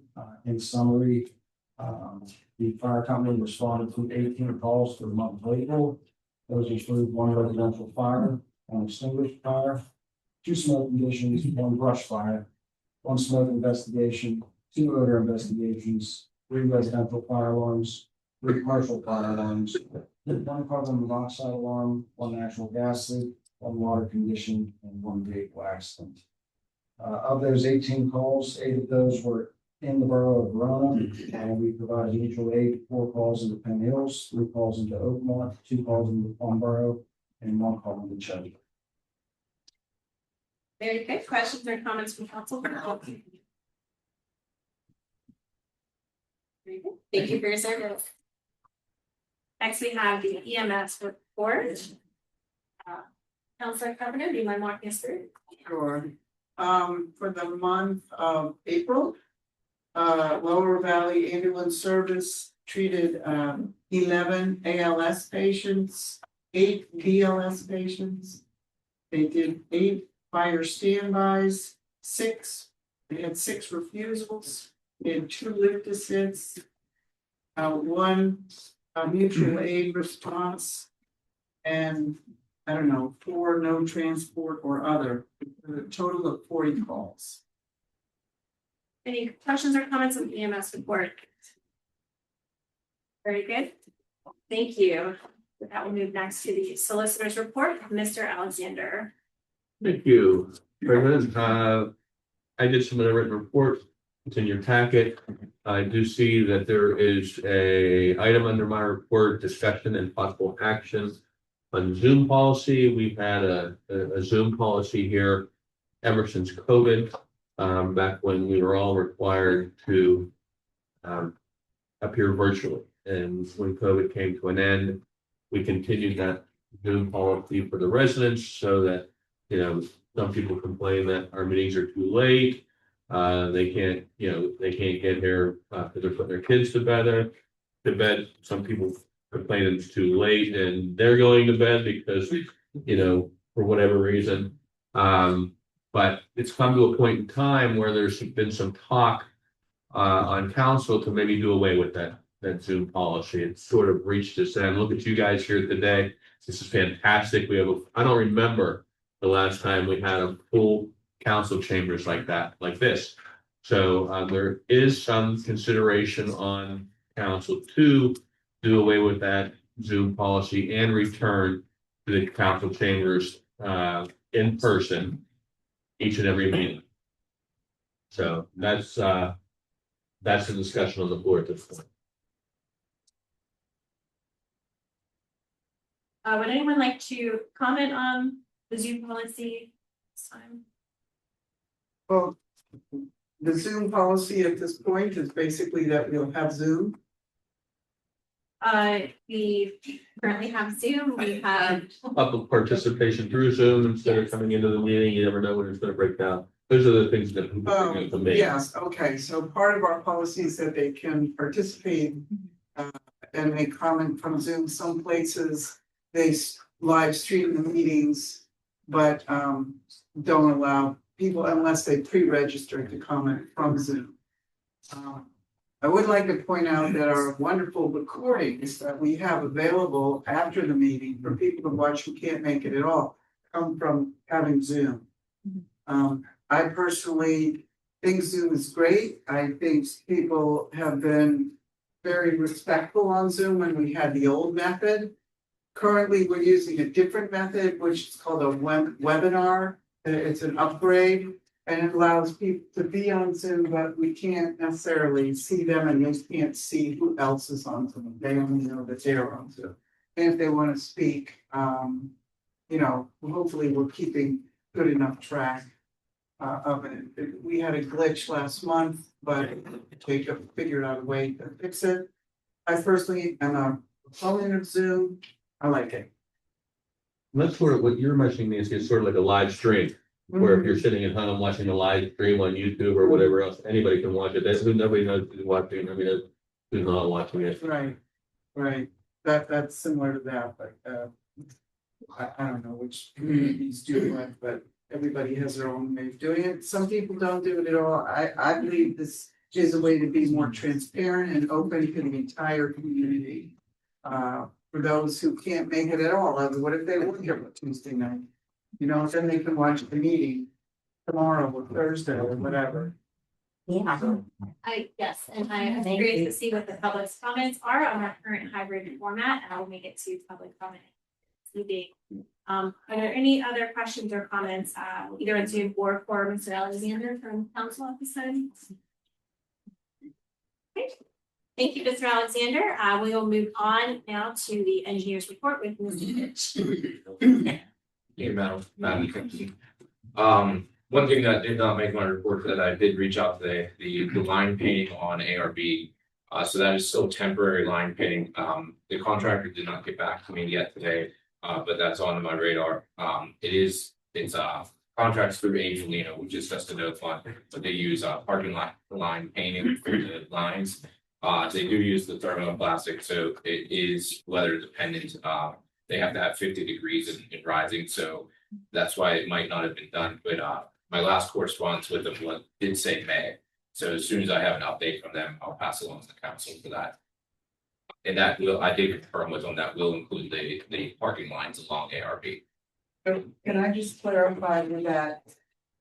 I remember many months ago, we were sitting here and I want to make sure I'm remembering this correctly, that the agreement is that when PennDOT or Polino in this case came in and paid, the agreement was they were to replace all lines that were there when they covered it up with the new paving.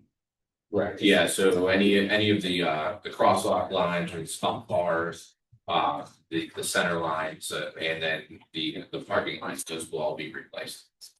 Fantastic, thank you. Uh, along with my written report, just a few minor updates. Item 3, the second and final payment, that's under review for signature. That does include reimbursement of design costs for that project. We came in under budget on construction, so we're able to get design costs reimbursed for that. And for the public, that's the 2022 PA Small Water and Sewer Agreement. That was work along Center Avenue. Did finally receive notification from county, item 6 for the Act 152 demo of the 523 East Railroad. We received the environmental clearance and the asbestos report back. The COG emailed that to me today. So we're looking at a late May advertisement with a June bid opening on that. Same goes for item 10, the CD 51 ADA ramps. That's going to be the same bid schedule, late May advertisement with a June bid opening. I was in coordination with the water company. As everyone's aware, that the gas line was replaced on North Avenue. The gas line, or the water company, is going to be coming in here in the next few weeks, getting their water line replaced. That way, when we pave, it's brand new, no more breaks, no more emergency dates. So that will be good. So we're moving forward, getting our project out the door and bid. That way we'll just wait for the water company to finish theirs, and then we'll get paving there. We did for item 12, we did receive the CCTV quote. We approved that, so we're just waiting on the schedule to get the camera in Sylvan Way there and finalize the specs and move that project. And then, as we discussed earlier, item 18, we do have a resolution on the agenda to apply for the Greenways Trails and Recreation Grant. Unfortunately, as Jeff had mentioned earlier, with the grant due at the end of May, and it requires a resolution, there's not much time to make an adjustment for the drainage. I do feel that that's something that we can review with DPW and probably handle in-house though. And that's all I have, unless there's questions. I have 2 questions. North Avenue, our sidewalk still open, like the grass area is all done for everybody still, so there's just rock on top, stone. Yeah, I don't have an exact time frame, but when I met with People's Gas last week, they're moving in what they call their hardscape, so it's gonna They be. fix it, is all I want to. Yes, all the sidewalks, all the Okay. grass will be fixed by People's Gas that they tore up. Talking with Oakmont Water, they're going to try to make all their connections in the street and reduce as much digging as they have to do lateral. There could be 1 or 2 that they still have to dig back to the sidewalk, but whatever they touch, they'll restore as well. And do you have any updates on the streets? Or Your ADA with it? but I apologize, I thought I sent you an email. I'll double check. Okay. Yeah, sorry about that. I just have a question, the same question. Do we have a timeline for the paving on our street? We just received the signed contract back from the paper this morning. I'll have them over to the office this week for the borough signature. We're looking to schedule the pre-construction meeting sometime next week.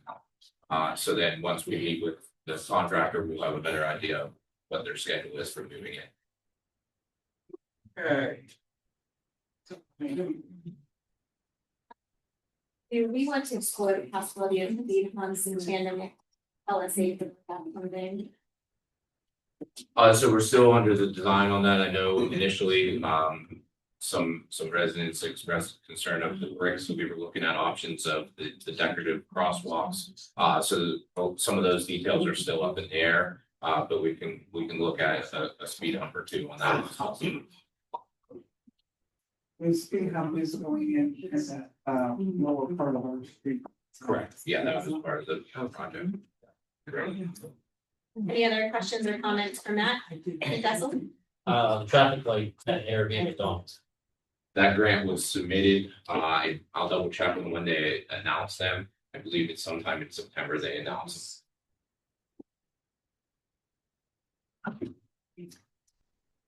Final questions or comments for Mr. Fitch? Okay, very good. Thank you for your report. Next, we'll be moving on to item K, council member remarks and committee updates, since this meeting will take the place of both our meetings this month. First up, we have Councilor Provenza with her announcements. Thank you, Madam President, and good evening, everyone. Great to see a full house. Thank you all for being here. It shows you care about your town. Thank you. I'm going to start with newsletter. We're currently working on our autumn editions, and that should be coming out around the end of the month, maybe a little bit sooner. And the due date is going to be Saturday, August 1. So if you can possibly get your items even sooner, that would be great. Please try to do that. It's a big help to Dawn, myself, and a few of the other people on committee. And Chamber of Commerce, the next meeting is going to be held on Tuesday, May the 26th, 7 p.m. here in our borough building. And Chief Tom, do you have any comments you would like to make regarding the Chamber of Commerce? Nothing off the top of my head that I can think of. Oh, like car cruise, Saturday, August 8th. There we go. Yep, it's that'll be here before we know it. Thank you. Also, I would like to add to that, Verona Chamber of Commerce has always given scholarships to the Riverview School Verona kids. The William McKinley Scholarship. This year there was 11 applicants, and the Verona Chamber of Commerce granted each of them $1,000. So it's $11,000 to every Verona kid that applies for the grant. That is a wonderful story. And it's been going on probably for 4 years. The William McKinley, he was a police officer. Right. Killed the line of duty. Remember that very vividly. I was actually the first recipient, believe it or not, of that scholarship. Still here to talk about it. Next is Twin Borough Ministries, and the next dinner is going to be on Wednesday, May the 27th at the Verona Methodist Church, and that's from 4:30 to 6:30. Historical Society, our next meeting is going to be held Thursday, May the 21st at 7 p.m. here in our borough building. And the speaker's name is Tom Powers, and he is from the Lawrenceville Historical Society. And he will present on the Blawnock Centennial and much, much more. Sounds like an interesting night, and all are welcome, and do bring a friend. Along, I did call them and they had nothing current going on now. And are there any questions or comments? I just wanted to comment that council will be serving up the community in August. I believe that's the 26th at the church. I'm sorry. August 26th will be when we are serving as council at the community dinner. Oh, okay. They didn't give me that information. Thank you. Okay. August 26th, the last Wednesday. Okay, we're sponsoring that. Is that Yes, right? yes. Okay, I'm sorry, I wasn't aware of that. My apologies. Any other questions or comments from Councilor Provenza? Thank you for your report. You're welcome. Next up, we have Councilor Sperling. Yeah. So we had the LTAP walkthrough April 27th. We also had we reapplied for a grant, Safe Streets and Roads for All in the amount of $1,000. Was that a resubmission that we did? Yes. Okay, all right. And that goes, well, hopefully will go towards Allegheny River Bowl. Yes. Yeah, okay. And then I have a application information session May 19th for a possible grant in the amount of either $10,000, $30,000, or $50,000 from the Allegheny County Health Department, Department of Aging. So I'll know more of the guidelines and what that entails. Yeah, so that's all I have. Any questions or comments for Counselor Sperling? Yeah. That grant you just mentioned. Is there a possibility that we could get more information about it and have a conversation as council about it? Yeah, absolutely. Before we do any plan, I Yeah, don't know yeah, what the yeah. due date is. The only thing I'm doing is going to the information session, and it'll give me all that information, like what qualifies, guidelines. And then once I get all of that information, I'll bring it back and we can decide if we, even qualify or if we don't apply. So, yeah, Okay, thank you. you got it. I'm just seeing we skipped over the Jones Street inquiry regarding the one way and the need for additional. I was gonna bring it up later, if you'd like. Oh, Just since they sent it. it sounds like it's been resolved, so. Yeah, I was just gonna bring it up so the people that gave it to me knew I brought it up. That's It's good. Any other questions or comments? Not next, we have Counselor Carpenter's report. Oh, great. Thank you.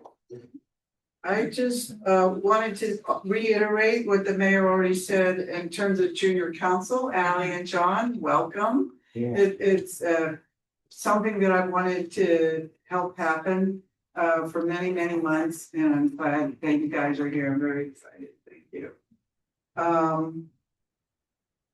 I wanted to let people know, this doesn't really necessarily have that much to do with finance, but I want to mention, I'm going to put these somewhere so people can have them. There is a van or bus, whatever you want to call it, that is administered through the senior center in Oakmont, but it serves both Oakmont and Verona. And I'm gonna refer to the other grant in a second that involves Oakmont and Verona. Anybody who is, believes 60 or older can use this bus. If you don't have transportation, you can't drive, there are cars in the shop, it doesn't matter. It's only $1, and if you need to go to the grocery store, all the information about how you can use that is on this paper. One is hanging in the hallway there on your way out. So I'm trying to spread the word. I'm on the board over there as well, that this is available for people who need a ride for $1. It is a bit limited. It's through Access now. We used to run it ourselves, but the center didn't really have the money to sustain that. So I just want to let, there's flyers here. If you want to come up after the meeting, you can have one. So that's available to everybody. In regards to the senior center, Curtis got that Healthy Aging grant, and we had a meeting with a few of the people over at the senior center and put together a preliminary budget for close to the total of $9,500. The women over here are excited to have this opportunity to have a grant to do many of the things that they want to do. They're going to be having students there who are going to do some art things with the seniors. And so we're going to be paying for some of the supplies. That's exactly what this grant is about. We're also going to have some informational meetings with the executive director there, Barbara, to go to D-Moore and Monroe Towers and talk to the seniors there. And maybe get them more interested in taking the van and coming to the center, getting out of their apartment, especially with summer coming. And then the other thing is the tea talks people can come to, which is basically gonna be like, come to the senior center, and for this thing, you don't have to be 60, you don't have to be a senior, it's gonna be like story time, but from the perspective. And whole tea talks, that's what they want to do. There's also a men's coffee, and their newsletter is online on their website. So I just wanted to mention that plans are being formed and implemented for that grant. And the only other thing I want to say is the Verona Garden Club had their plant sale on Saturday. the weather was terrible, but that didn't keep people away because we sold everything, and that's the first time we've ever done that. So we were very excited. We didn't buy as much, so that helped. But yeah, and we're gonna do it again next year. Junction Rodney booths, which we'll be bringing back next year. That's my report. Do you have anything from or not? Oh, I'm sorry. Yes, COG. Okay. So the COG meeting was 17 minutes. I just tell you, it's great. But the one thing that pertains to Corona that came out of the COG meeting is they do bid requests or RFPs or whatever. And they did one for the sewer lining on Parker Street. And the lowest responsible bidder was Robinson Pike, and we approved that at COG for $148,450. So that's COG. Very good. Thank you. Questions or comments for Councilor Carpenter? I have. So $10,000 for arts and crafts, that's it? No. It's other things, and it's for all of those things I mentioned. That adds $10,000? Yeah, when you add up how many people we are anticipating coming and the supplies that we need, or you know, I mean, this is, you can ask Curtis after I the just meeting. know how to touch it, I guess. Yeah, how it's the grant itself outlined those type of things to enhance. Oh, I love it. senior I just, it seems participation. like a Yeah, extreme. yeah, we're doing, they came up with 3 different projects. The arts thing is once is it once a week or once a month? It's once a week. A week for several weeks. So it adds up, you know, whatever. And it runs all For like the year? through December, I think, maybe. Yeah. Now to December? Yeah. Several weeks. They're And starting out. students are doing the, I don't remember where the students coming from, Center. You can or pick.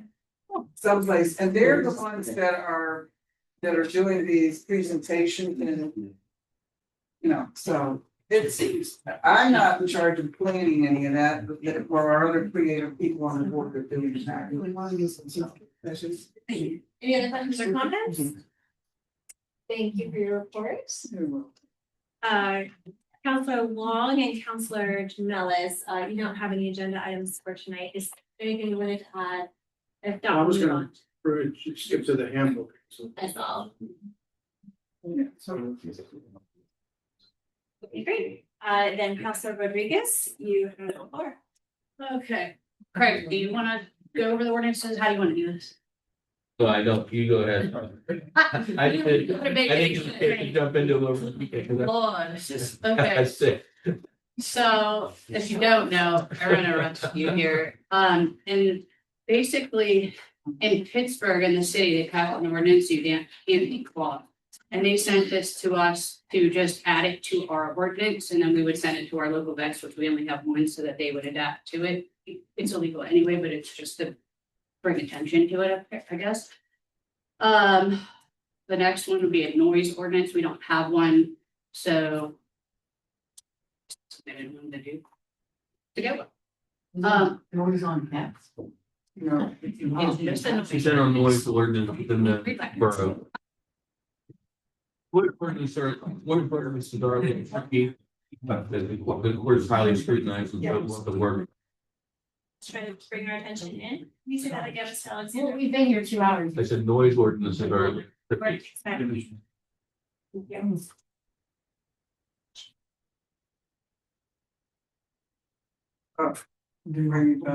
I'm done. Noise ordinance is a little tricky because what's loud to somebody might not be loud to other people.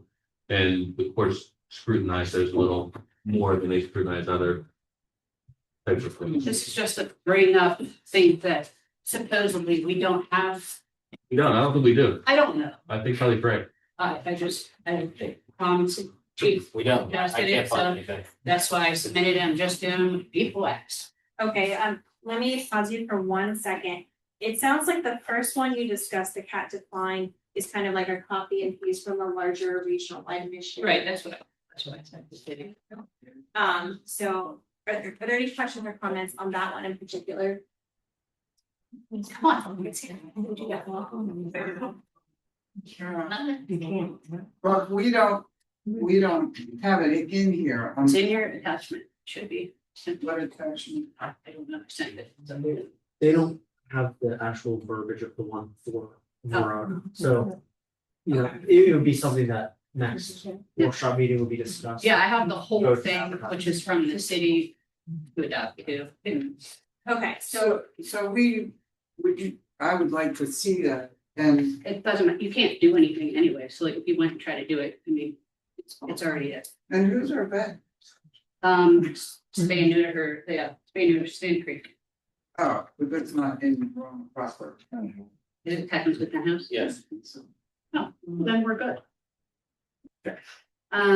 Noise ordinance, like I said, I basically just sent him a link to Oakmont because I'm thinking a noise ordinance. I don't know anything about that, so I just took. How about if you're out in your home and they go up and they have this radio going boom, boom. That's boom, why boom, we have a boom. noise And ordinance. that doesn't go right on the street.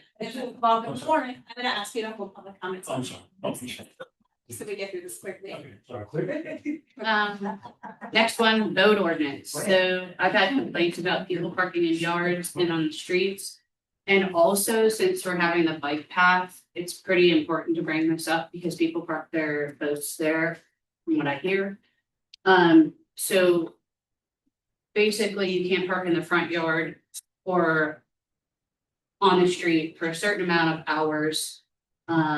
There is a whole ordinance that Craig made. That is up to everybody else. I'm just don't shoot the messenger. I'm just here to deliver. People ask. A no soliciting ordinance. We need this. What does that mean? Unless you're a nonprofit, Girl Scouts. I think we have one. Bob, don't we No, have it- one? basically, it's too wide open. It needs to be beefed up. Honestly, people can speak for themselves. I think there should be no solicitation within the borough proper Exactly. whatsoever, because I'm these not people. sure, I'm not sure the law provides for that, but we'll Well, check on it. because it's 2026. If you can't look something up on the internet, there's a problem. Not everyone can, I get that, but we're selling Verizon, solar panels, stuff that people don't need. A lady yesterday had a paper and it said he gave it to her. Yeah. And then I asked her for dates and she basically made something. I They got her. think we need to get more aggressive with the permitting. If they want to solicit a run, they have to have permit and they have to come in certain, it's only certain. That's the protocol. That's the protocol, but they're not doing it. If they're not doing it. The problem is, these people are coming from outside of Pennsylvania. They don't know what this, so for me to cite someone, they're doing their job. I will give you an example that happened to us personally, just a few days ago. And with the solar panel rep that came over, and he was being overly, and I have it on video, overly aggressive. Why didn't you call? And I should, I'm not even, but he came to our house at 8:30 in the evening. And he's talking to my brother on the porch, my brother is sitting there talking to him for like 15 minutes. And my brother's like, no. And he went. Regardless. He came back. And talk about Right. redirect back I'm sorry. to Rodriguez, because as it was pointed out by Councilor Carpenter, we don't have a version in our packet tonight to advertise. So we will have to continue the discussion, although this is. I think they need to be fully prepared to the concepts right now. Right, so we'll be looking for initial feedback right now about whether or not we want to proceed with finalizing a draft ordinance and then moving forward with advertising next month. To clarify. Do you guys like that? No soliciting? We're gonna keep in mind. Then never mind. Okay, so the next one is. So nothing matters in life. Think, It's your opinion. I'm gonna put up on public comment till the end. I think council is in agreement with me, however, that no solicitation would be ideal if it is legally permissible. So we'll be planning to move forward. I think there are a couple of exceptions, but We'll have to look at. I brought those up. Craig, can you talk about the dangerous dog with me, please? About the dangerous dog, Yeah. the word. We had an incident with the dangerous dog here recently. No, April 20 ordinance fund. I understand. And, Oh, okay, sorry. you know, there's a dangerous dog statute, so Kelly wants to put into effect, she needs to be breaking the community that we do put in restrictions against dangerous dogs. So that we can enforce that locally in addition to the state statute. Which Tom has jurisdiction over that too. Great, can you give a high level overview of what would constitute a dangerous dog? I mean, variety of things, I would say attacks first, but you know, there are different ways that you could perceive that, so I guess. I think the state statute Yeah, it's very clear. identifies the dangerous dog. Tax a human or an animal, that's it, Yeah, but this one has unprovoked. stuff in it. There's a whole link to this one, so that's why I was leaving it to me. You can open it if you like. And that basically means 3 people can write in to us to say this dog they think is dangerous, and then we can address it rather than police. I think that is something that most a lot of communities are adopting. I mean, it's a little too late, sorry, but. And the last thing I have is not an ordinance. Not sure if anybody saw this on the news. It's called a chimney swift. And it was in the news, over in Torreno, and it looks, does anybody know what I'm talking about? Okay, it looks like a chimney, and basically the birds flying from the south, they're taking all the chimneys away, basically, or they're closed in. Correct? So basically the birds have nowhere to go. So this is to help preserve the birds. I can tell you guys where you can find this. This is on Trip Live, actually. I don't know if you'll be able to see these, but it actually looks like, a chimney. That looks like smarty pants. But it looks like a chimney if you can see it. And basically you put it wherever they tell you to. So I'll have this guy that runs this, he's gonna come speak and he'll talk to us all about the information. So I'm not the best on this, but I thought it would be cool for the kids to learn about just helping the community with just bringing these animals back. And I don't know, I'm just trying to get all the kids involved and everybody else to give you something different. So hopefully this will maybe bring the kids in a little bit. I don't know. I commend your productivity and your research this month. Thank you so much, and in general. I understand you will arrange for a guest speaker on. Yeah, I'm just waiting for her to get back which date, but That sounds good, so we'll continue that as a. yeah, he can really give you more information. So that is a lot. Are there any questions or comments from council for Councilor Rodriguez? Perhaps even just generally about any hesitations perhaps, or go ahead. I just need some direction on what council wants me to do. Start us into a final form for a final draft. I'm wondering since we don't officially have any vets in town. Can we skip the heavy? No, it's not negotiable. What's the difference? Why does it matter? What if we have one tomorrow? Already. Great, so why not do it?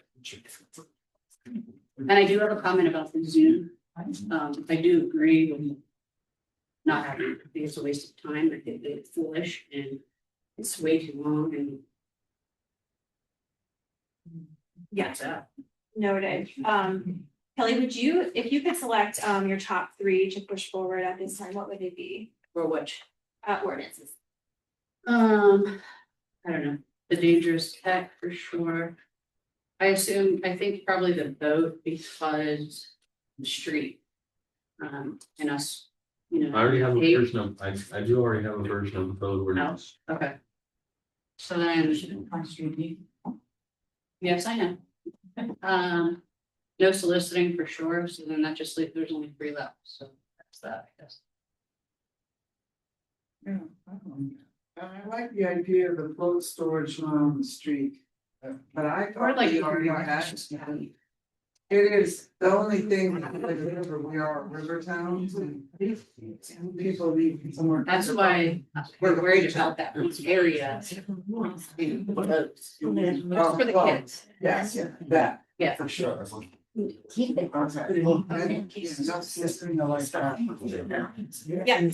we have our top three move forward. That's listening to your thought. And both stores, Okay. right? So there's already drafts on the vote for it. It needs to be, Yeah, we I think it's pretty Would restrictive. be next listening dangerous stuff. Okay, great. Thank you so much. Go back to item 9. I'm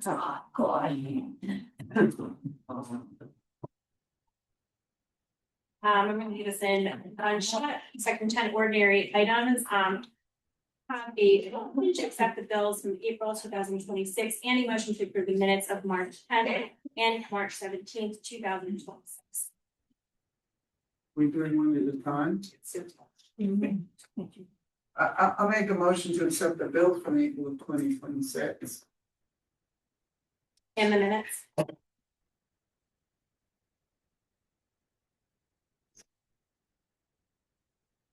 The motion to the bill. Okay. All right, we have a motion by council. Bills April 2026. Is there a second? Second by Councilor Provenza. Any questions or comments? All those in favor? Aye. Are there any opposed? Motion carries. Next, I'll need a motion to approve the minutes for March 10th and March 17th. I'll make the motion. Motion by Councilor Carpenter to approve minutes. Is there a second? I'll second. Second by Councilor Rodriguez. Are there any questions or comments? All those in favor say aye. Aye. Are there any opposed? Motion carries. This brings us to section 11, new business, A, discussion and possible action on construction equipment storage ordinance. Whose item is that? It's mine. Oh, there it is. Sorry. Basically, what that is, I'll give you an example. Up on, South Avenue, there was a excavator, a small excavator there probably for 9 months or so. And finally, I had the police chief, get it towed down to our borough building. So now we own an excavator because nobody has claimed it. We called the gas company, which they were doing the work down there on South Avenue. They subcontracted the company. No one has claimed it, so, you know, I says, take it. Nobody, you know, they don't have titles to them, so as far as I'm concerned, we own it. If somebody does come back, we need to charge them storage per week. You know, we all gotta move our cars for street sweeping and it's been there for months. So we own an excavator. And the other thing is, down on, I think it's Sheridan Avenue, there was a asphalt and cement cutter down there, and it's been down there probably for 6-8 months also. And we discussed this at the last meeting, and I had said, you know, what, we'll have free crew to go down and take that too. But apparently somebody has taken it, it's gone. And once again, we're not a parking lot for construction companies to leave their equipment here, you know, get in and out. And I understand, you know, at least a 2 weeks allowance to get the equipment off, like when they did North Avenue. The water company subcontracted the company and they were parked up by the ball field, but they removed everything right away. So that's why we need to put something in place, you know, on the agenda, which it is. Any questions or comments on that new business item? But do we have it? Do we have it in here? No. Okay. Yes, so this is being combined with the workshop meeting, that's why it's being brought up. Oh, just Next month. discussion, Yeah. okay. Thanks, Mayor. All right, we will move forward with section 12, the action items for tonight. First, we have item A, motion to approve the equipment and training reimbursement policy.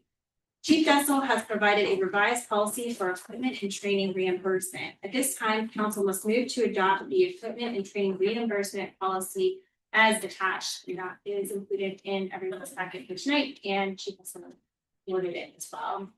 This time I will accept a motion to adopt the equipment and training reimbursement policy. I'll make the motion to approve the equipment and training and reimbursement policy. Thank you. We have a first by Counselor Provenza. Is there a second? I will second the motion. Second by Counselor Canoa. Any questions or comments? What are the highlights of what's different than what we currently have, or do we We just? do not have anything in place. Okay, This is a mechanism to go after funds. to go after for police equipment, like if someone gets their equipment paid for by us and they leave really quickly, then Yes. we get the money back from them. Through that policy, correct? Okay, thank you. All those in favor say aye. Aye. Any opposed? Motion carries. Item 12B, motion to approve the GTRP grant application. The borough will be applying for a grant to resurface our pickleball courts at Riverbanks Park. The grant requires a resolution acknowledging that this application is being made. Is there a motion to approve resolution for this grant? I'll make that motion. First by Counselor Sperling, is there a second? I'll second. Second by Counselor Carpenter. Any questions or comments? All in favor say aye. Aye. Are there any opposed? Motion carries. Item C. Police Chief Dessel has interviewed and recommended the hire of Misty Fariska for the position of Chief.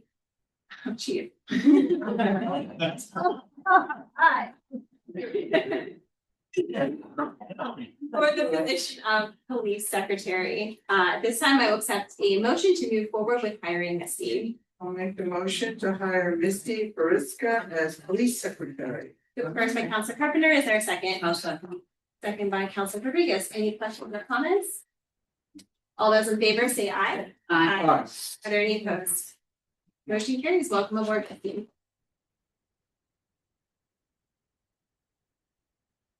Don't take it deep. Item C.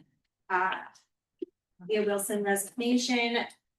Leah Wilson has provided Verona Council with a letter indicating her resignation from the Verona Civil Service Commission. Verona Council would like to thank Ms. Wilson for her service to the Borough of Verona. At this time, I will entertain a motion to accept her resignation that is included with your packet. I'll make that motion. We have a first by Counselor Swilly. Is there a second? I will second that. Second by Counselor Mills. Are there any questions or comments? All those in favor say aye. Aye. Are there any opposed? Motion carries. Thank you, Leah.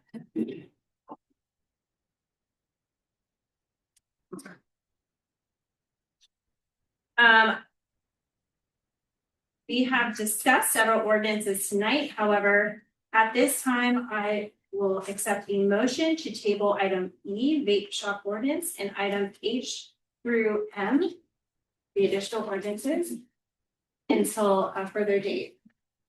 Okay, I will make a motion to table item 12E and items 12H through N, no, H through M. M, as in Mary, until a future time to be determined. Where's the M? On to that. I'll second. So we're tabling these. Okay, very good. We have a first by Counselor Carpenter to table item E and item H through M under section 12 action items until a further date will be determined. The second by Counselor Sterling. Are there any questions or comments? All those in favor say aye. Aye. Are there any opposed? Motion to table carried. Item F, motion to remove Frank Paradise, Dan Showalter, and Roy Harbert from the Planning Commission Board. Due to recent vacancies indicated by the Planning Commission Chair, Council must move to remove Frank Paradise, Dan Showalter, and Roy Harbert from the Planning Commission Board. This time I will accept a motion for their removal.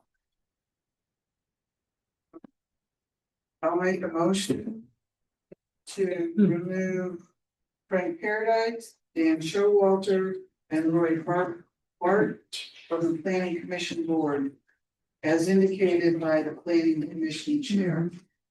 Very good. We have a first by Councilor Carpenter. Is there a second? Second by Councilor Rodriguez, any questions or comments?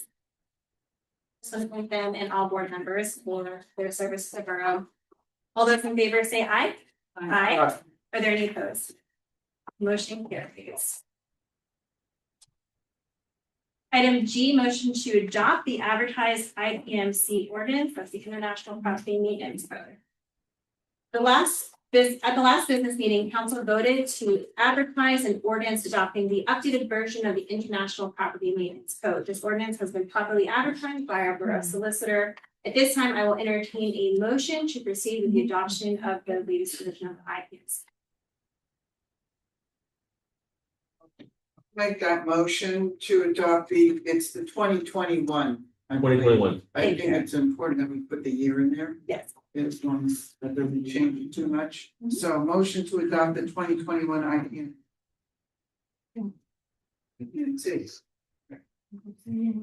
Thank you. We have a motion by Councilor Carpenter. Is there a second? I'll second. Second by Councilor Sperling. Are there any questions or comments? All those in favor say aye.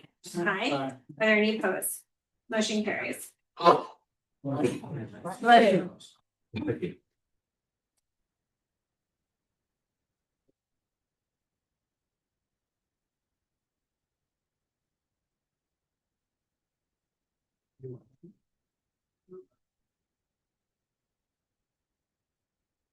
Item N.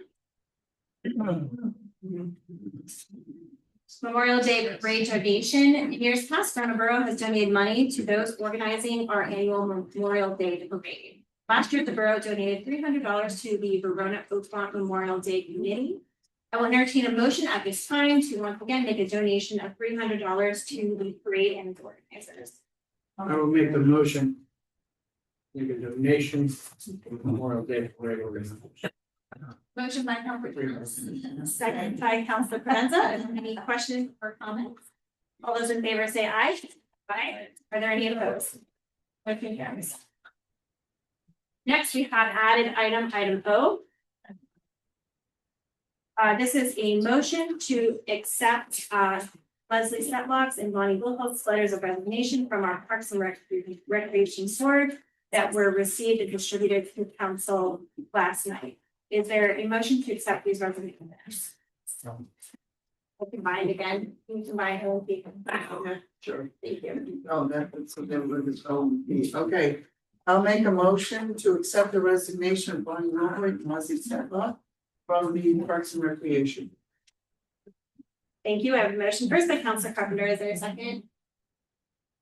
I'll second. Second by Councilor Sperling. Are there any questions or comments? Once again, just thank you both for your service. All those in favor say aye. Aye. Are there any opposed? Motion carries. Item Q. We also added a motion to accept a recent proposal for Resnick Landscaping for services at the Joe Boyd Memorial in the amount of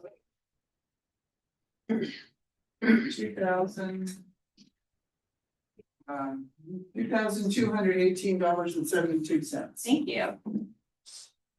Is there a motion to approve that cost?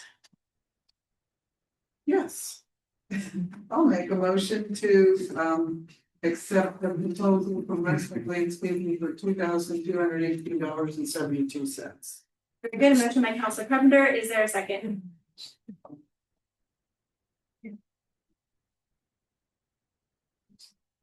Oh, second. Sorry, I was on it. Second. So, any questions or comments? Will this be done? So this is in addition to the 10,000 that, okay, will it be done before Memorial Day? Yeah. Okay, cool. They're gonna do it as they remulch. They always remulch ahead of Memorial Day. That's why it's a little bit cheaper. They're putting plants in. Okay. Oh, I already said that, right? The garden club's gonna be donating $700 for that extra cost. Are there any other questions or comments? All those in favor say aye. Aye. Are there any opposed? Motion carries. Last, we have added item R. Council has received comments regarding behavior of a current board member in Slota for our Parks and Recreation Board. After a deliberation and executive session and discussion with the public, we have at this time decided to add this item, and I will accept the motion to remove Vince Slota from the Parks and Recreation Board. I'll make that motion. Motion by Councilor Sperling. Is there a second? I'll say. Second by Councilor Rodriguez. Are there any comments or questions? I'll make a comment. I'm doing this with some hesitation, although I don't disagree with the ultimate decision. I do think that Mr. Flota contributed quite a bit to the town over the years with Parks and Rec, and helped to make some improvements with the parks and helped to plan some recreational events that have taken place over the last many years. But because of his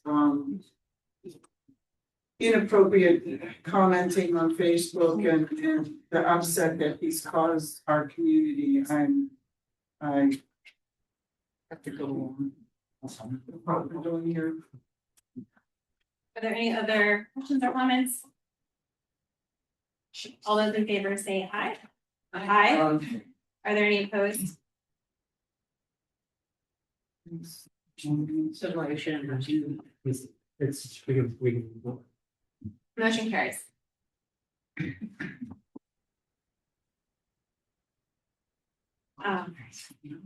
Before we proceed to item 13, comments from the public, I did skip over item 9 under old business, employee handbook review.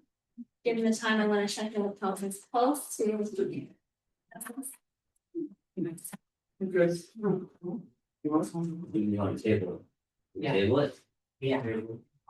All right. Well, whatever, it's up to the council, whatever you, I can go quick rundown for about a minute and then we're. Let's say, you want to.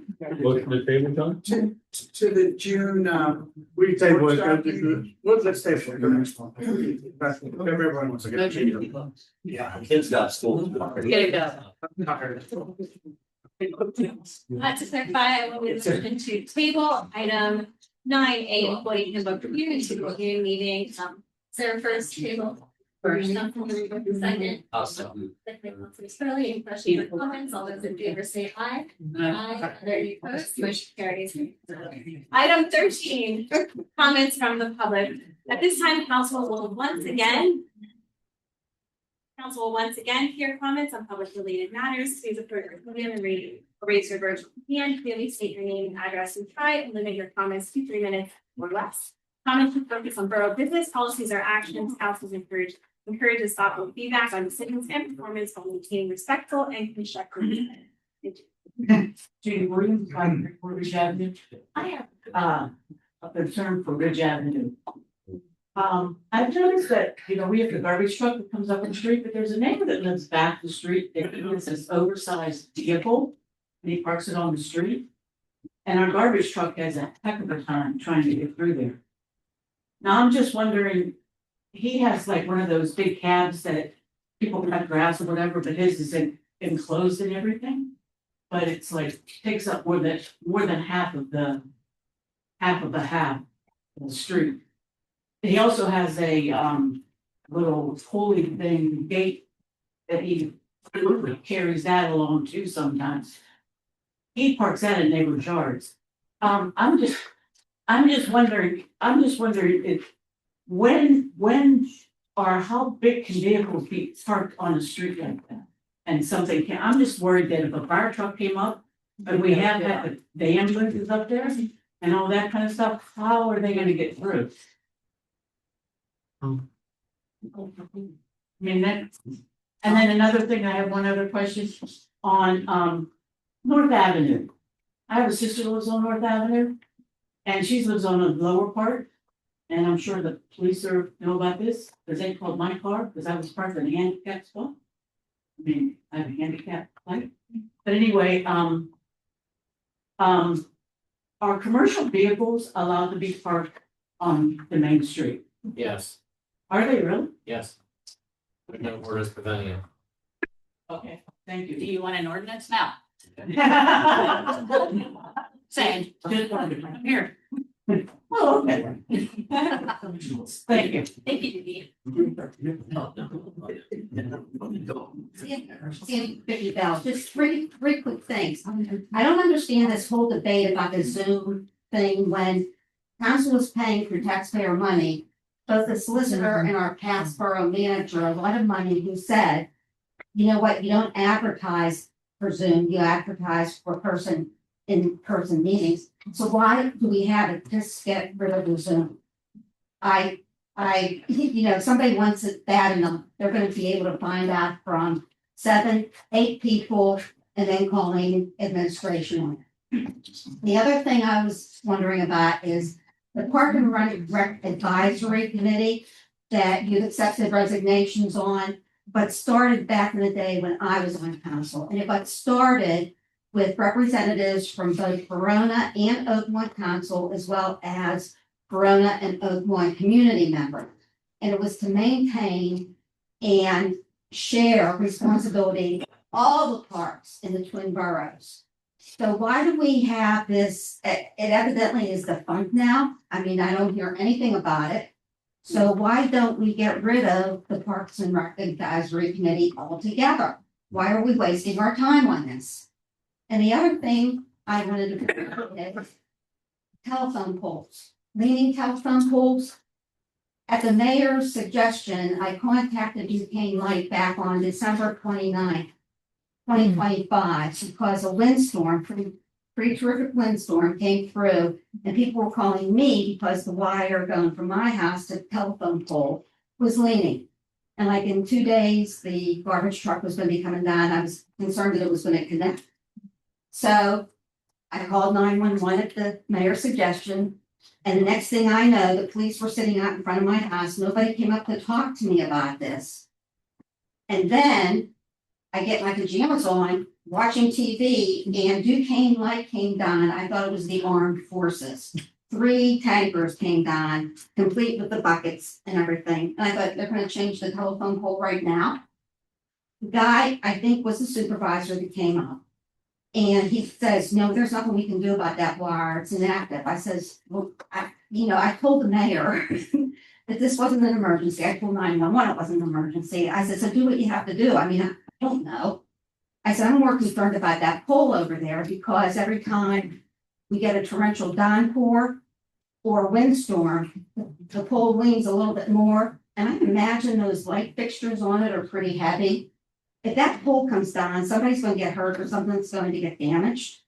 So I said this to the supervisor and he looked at the pole and he says, yeah, it probably should be replaced. Well, this was the second time that I've called about that pole.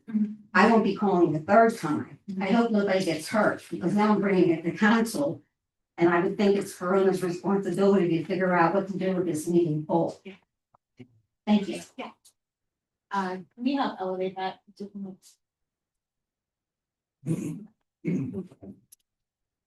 Other comments from the public?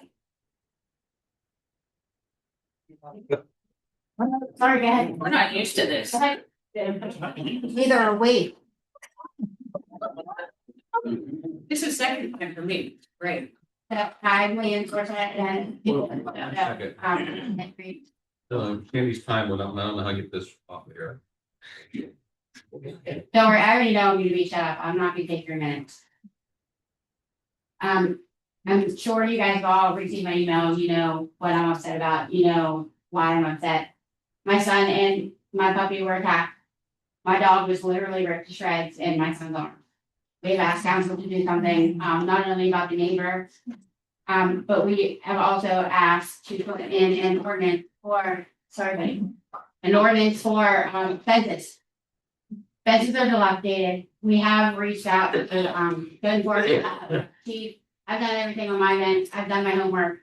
The fences are not safe, especially the fence that I'm referring to. You guys all know what fence I'm referring to, the neighbor. Not only did the one dog come through it, they still have another dog that is attempting to come through it, jumping on the fence. The fence is, it's not even a fence, it's chicken wire. So I am asking that we add into the ordinance that whoever can go out and check fences. On the ordinance that we wrote up, we talked with the state dog warden, we talked to other facilities that house dogs, things like that. We looked up everything that we can, along with the fences and checking everything. We think it'd be a good idea for residents to have to register their dog within our borough as well. They're animals, not just dogs, cats, dogs. We used to do it before with stickers. We put them on our door for the firemen, for police, ambulance, whatever. I think if you guys know what animals people are bringing into the borough, it's easier to keep a checklist to check their fencing and check to make sure that things are the way it's supposed to be. If you don't have a fence and you let your dog out, it has to be on a chain. Dog has to be controlled. But when you have a fence like that and you're using the excuse that the fence is up, but it doesn't hold anything, what's the point of having a fence? Not only is it a safety issue for obviously us because we've already gone through it, we're trying to prevent this to happen to anybody else.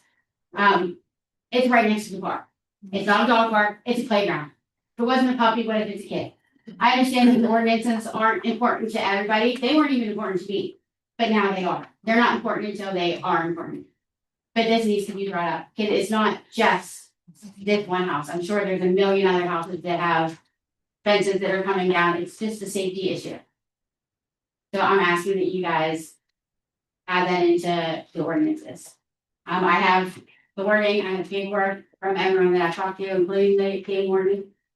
He also told me and Mr. Rodriguez that if anybody needed to talk to him, he is more than welcome to talk to anybody. He cannot come in person, but he said he can be available on the phone during a meeting if need be.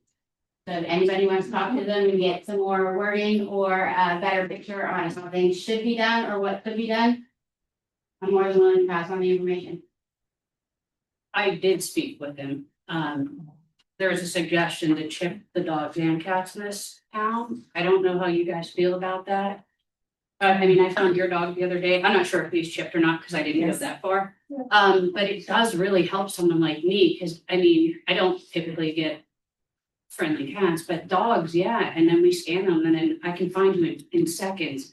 I know, I mean, we have that scanner outside for you guys, but it would But really. you guys already know that It would these really animals are in the borough, it makes it easier. And again, for the firemen, if I fall or if he falls and I'm not home, they're gonna know that I have 2 dogs in my house. Or if our house catches on fire and we're not there, they know I have 2 dogs. Also, I do have one more thing. I mean, I have large dogs and I walked my Mastiff the other day and I had a little dog chase me, and you would think it'd be my fault because I have a large dog. So it does come in handy. Also, I do carry, and I'm just, I don't know the age for this, but I do carry a mace, which has it's a gel and it has a dye in it. So if I sprayed your dog, it's better than hurting it, and you can't wipe it off. So if I call Tom here to help us, you can't say, that's not my dog. Just a suggestion because I'm tired of getting chased by dogs. So. But unfortunately, my 12-year-old is not legally allowed to pick that. So we're stuck right now walking opposite directions and things because the fence is just, it's useless. Anybody can go. Can you explain to them how it is? So like typically like It's chicken wire. It's literally chicken wire, and the dog is a large breed dog, which I have nothing against any dog. That dog is the one that attacked. I don't care that that dog's still there. I do care that they can't control it. Not only with it, their other dog already attacked once. Now this one is trying to do the same thing. So not only do we not feel safe in our house that we live in, we can't have company over. I know you guys know that I'm big with children. I do a lot of nannying, babysitting. I have kids at my property all the time. I can't do that anymore. It's just not safe. So, but when the dog jumps on the fence, it literally bends all the way down like that. There is nothing. When you have a fence, you know that the top, there's a top, and it There is no top. There is none, so it just folds, so you can just pop. I mean, it literally just folds.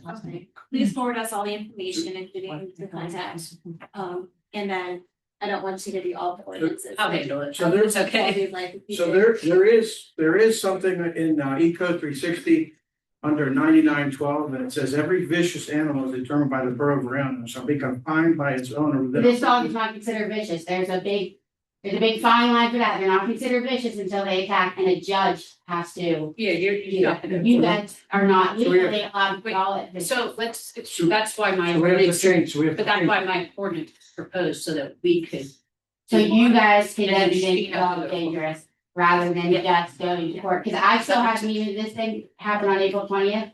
And we still haven't received any court paperwork or anything yet, so it's still like a month, do you know what I mean? But a month is a long time, especially when you're talking about children in the playground. I've also talked to the pickleball people and they're scared to death to be there also because of that same dog. Our neighbors, there's a ton of neighbors that come out. So the paper that she has that Kelly brought up was 3 people coming up to say that they're worried about this dog. I have way more than that already that we can present.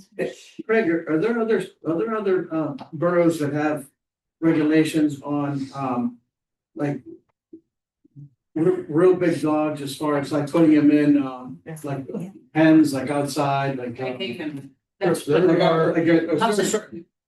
there a certain like size they have to be or what? If there's a confinement law, Right, there's dangerous animal ordinances that we're looking at. Any dangerous? Right. we can't leave a dog dangerous. Right. Only a judge can. Right, that's why my ordinance. And that's what I'm saying to Dawn. Very good. Any other questions, comments on the? I have pictures, I have video of the dog going after people on the street. The dog that's still there, not the new dog, the other dog is not there, there's only one dog there, but it's still a whole situation. If you could forward pictures of the fence, Yeah. to me. Absolutely, I've already sent them to the code enforcement. I think, I would have to look, but I think code enforcement looked at it. And I think the issue though is that you're correct, the ordinance isn't strong enough to go after them right now. Right. So That's what I'm saying, the ordinances aren't important until they're important, and it may not be important to you guys, but it's very important to me, and the state, if you walk down there, you'll understand just by walking down the street. Yeah. Thank you, Leanne. Comments? Oh, that is not first. Wanna go? Go ahead, because we're gonna leave, go ahead. Go ahead.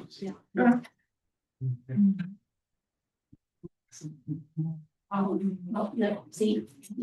This is Steve, guys, this is Liam's service dog that was gifted to us after the puppy incident. So if you see Liam, he is already in training to be a therapy service dog. But he's already earned some of his accreditation, so that's why he's here too.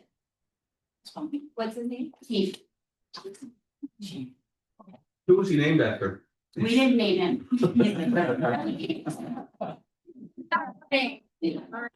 Well, go ahead, then. So you have to tell him who you are. Liam's much more. Penn Street, 432 Penn Street, and I just wanted to say my friends are scared to walk past their house. One of them was going to basketball in front of their house. They went to their house and grabbed a big shovel and grabbed the shovel because their toys. So they were all scared to go close to the fence. And when they lost a couple balls close to it, and sometimes they won't even be close to it. And they're also, but the owners are saying the dog that attacked, they're saying that it's him, that's actually not, they're doing this. So Max was the dog that attacked it, is supposedly gone, and they're still calling their other dog. He's trying to slow. As you walk by the house, I was like, hurry up, Max, there's a dog.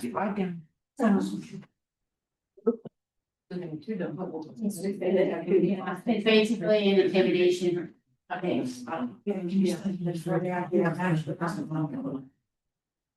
That's a very well trained dog. Yeah. Either that or he's just so bored of it. Been a long meeting, but he is very well behaved. Yeah. They're either coming to the public. There you go. All right, good evening. I'll make this quick. Dave Mallon, 722 Bruno Street. Just wanted to welcome and congratulate our new junior council members. And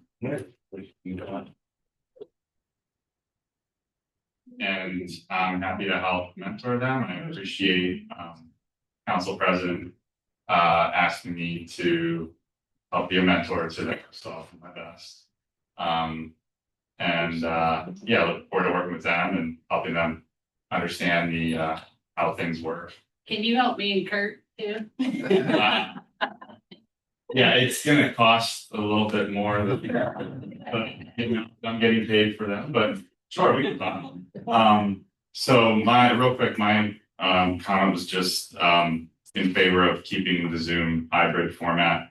I think that we've made a lot of technological advances as a borough to make it easier for the public to engage with the borough, whether it's better cameras, bill pay online or ticket pay online, all sorts of things, you know, improved website. There's like 10 people online tonight. I've seen much more than that. If someone's ill, sick, caring for a family member, whatever, it's a way for them to stay engaged and stay tuned. I know it was brought up earlier, someone about how to get people engaged and coming to meetings, and not everyone can make it. This is great to see this attendance in person, but not everyone can make it for 3 hours every Tuesday or 2 Tuesdays a month. So I would just vote, and I know there's other people that feel strongly who can't be here tonight, that to keep the Zoom in place. It's already being done. We already have the equipment for it. It's an investment. We're already recording it for YouTube, or to be recorded and stored online. So I hope that continues as well. Just seems like the whole package isn't much difficulty to keep it going. So that's my comment. Thanks, everyone. Appreciate it. Appreciate it. Other comments from the public?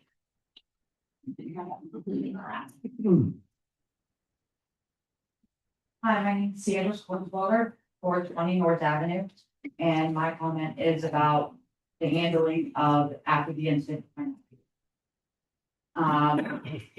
Last weekend, we got together with a group of organizations that gifted Liam not only the dog, but vet care services for him mentally.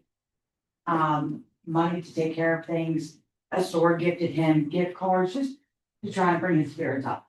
And my problem is that was in Beaver County. We are in Allegheny County. He has not heard one thing from anybody in Verona.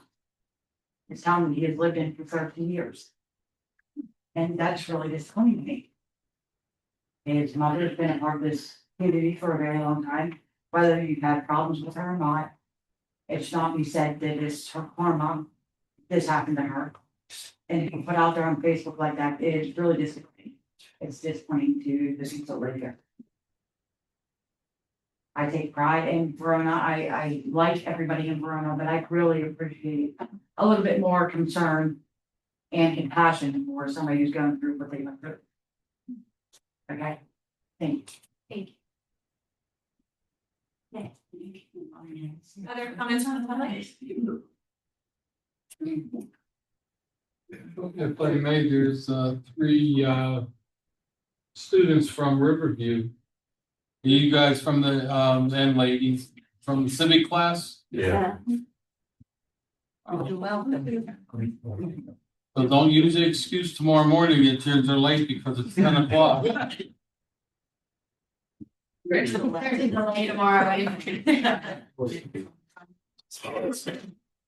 So welcome to the council meeting. Thanks for coming. Online, motion for adjournment. I do have one more quick question. Can you let me know when you guys are gonna take out the ordinance? Talk to the end, because like I said, that's very important to me. Involved in what I can with that.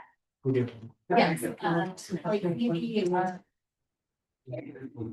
We do have one comment online.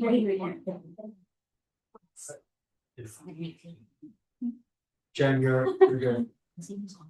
Hi, this is Jen Moraski, here at 455 North Avenue, Verona. I have been on Zoom for the last 3 hours listening to this while I babysat council members' kids while I cooked dinner, while I supported my family, while I tried to maintain my commitment to the town.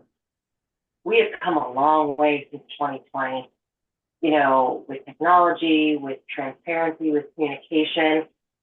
I'm not sure why we're having a conversation to get rid of Zoom. We should be wanting to have as much communication with the town folks as much as possible, whether it be in-person meetings, whether it be writing emails to the borough manager, whether it's saying hi to our new chief, whether it's saying hi to the fire folks. We want to have open conversations and dialogue and have relationships with those who are in charge of our town, but also who live in our town. So I really would like to make a plea for us to reconsider any thought on getting rid of a communication like Zoom or webinar, whatever format you want to choose. I think this sort of format needs to take place. I have a medically disabled child, as you all know. June is coming up, it's Survey Awareness Month, and our daughter was recognized last year for the illness. I've been in the hospital over 20 different times, and a lot of times I've been in the hospital listening to Zoom meetings to advocate for different things that affect my family and affect the town. So I would highly recommend that we do not go back in time, and we stay with the modern times of keeping Zoom, keeping dialogue with the townspeople wherever they are, whether it be in Verona, whether it be in the hospital at Children's Hospital, whether it be out of state. We want people to be engaged how they can be with the town. So please consider this my vote to keep Zoom as long as possible. Thank you. Thank you, Jen. Seeing no further hands raised or anyone approaching the podium, this time I will take a motion for adjournment. Move to adjourn. First with Council Partner, is there a second? Second. There's more. Second by Council Partner, any questions or comments? Favor say aye. Motion carries. Thank you, everybody.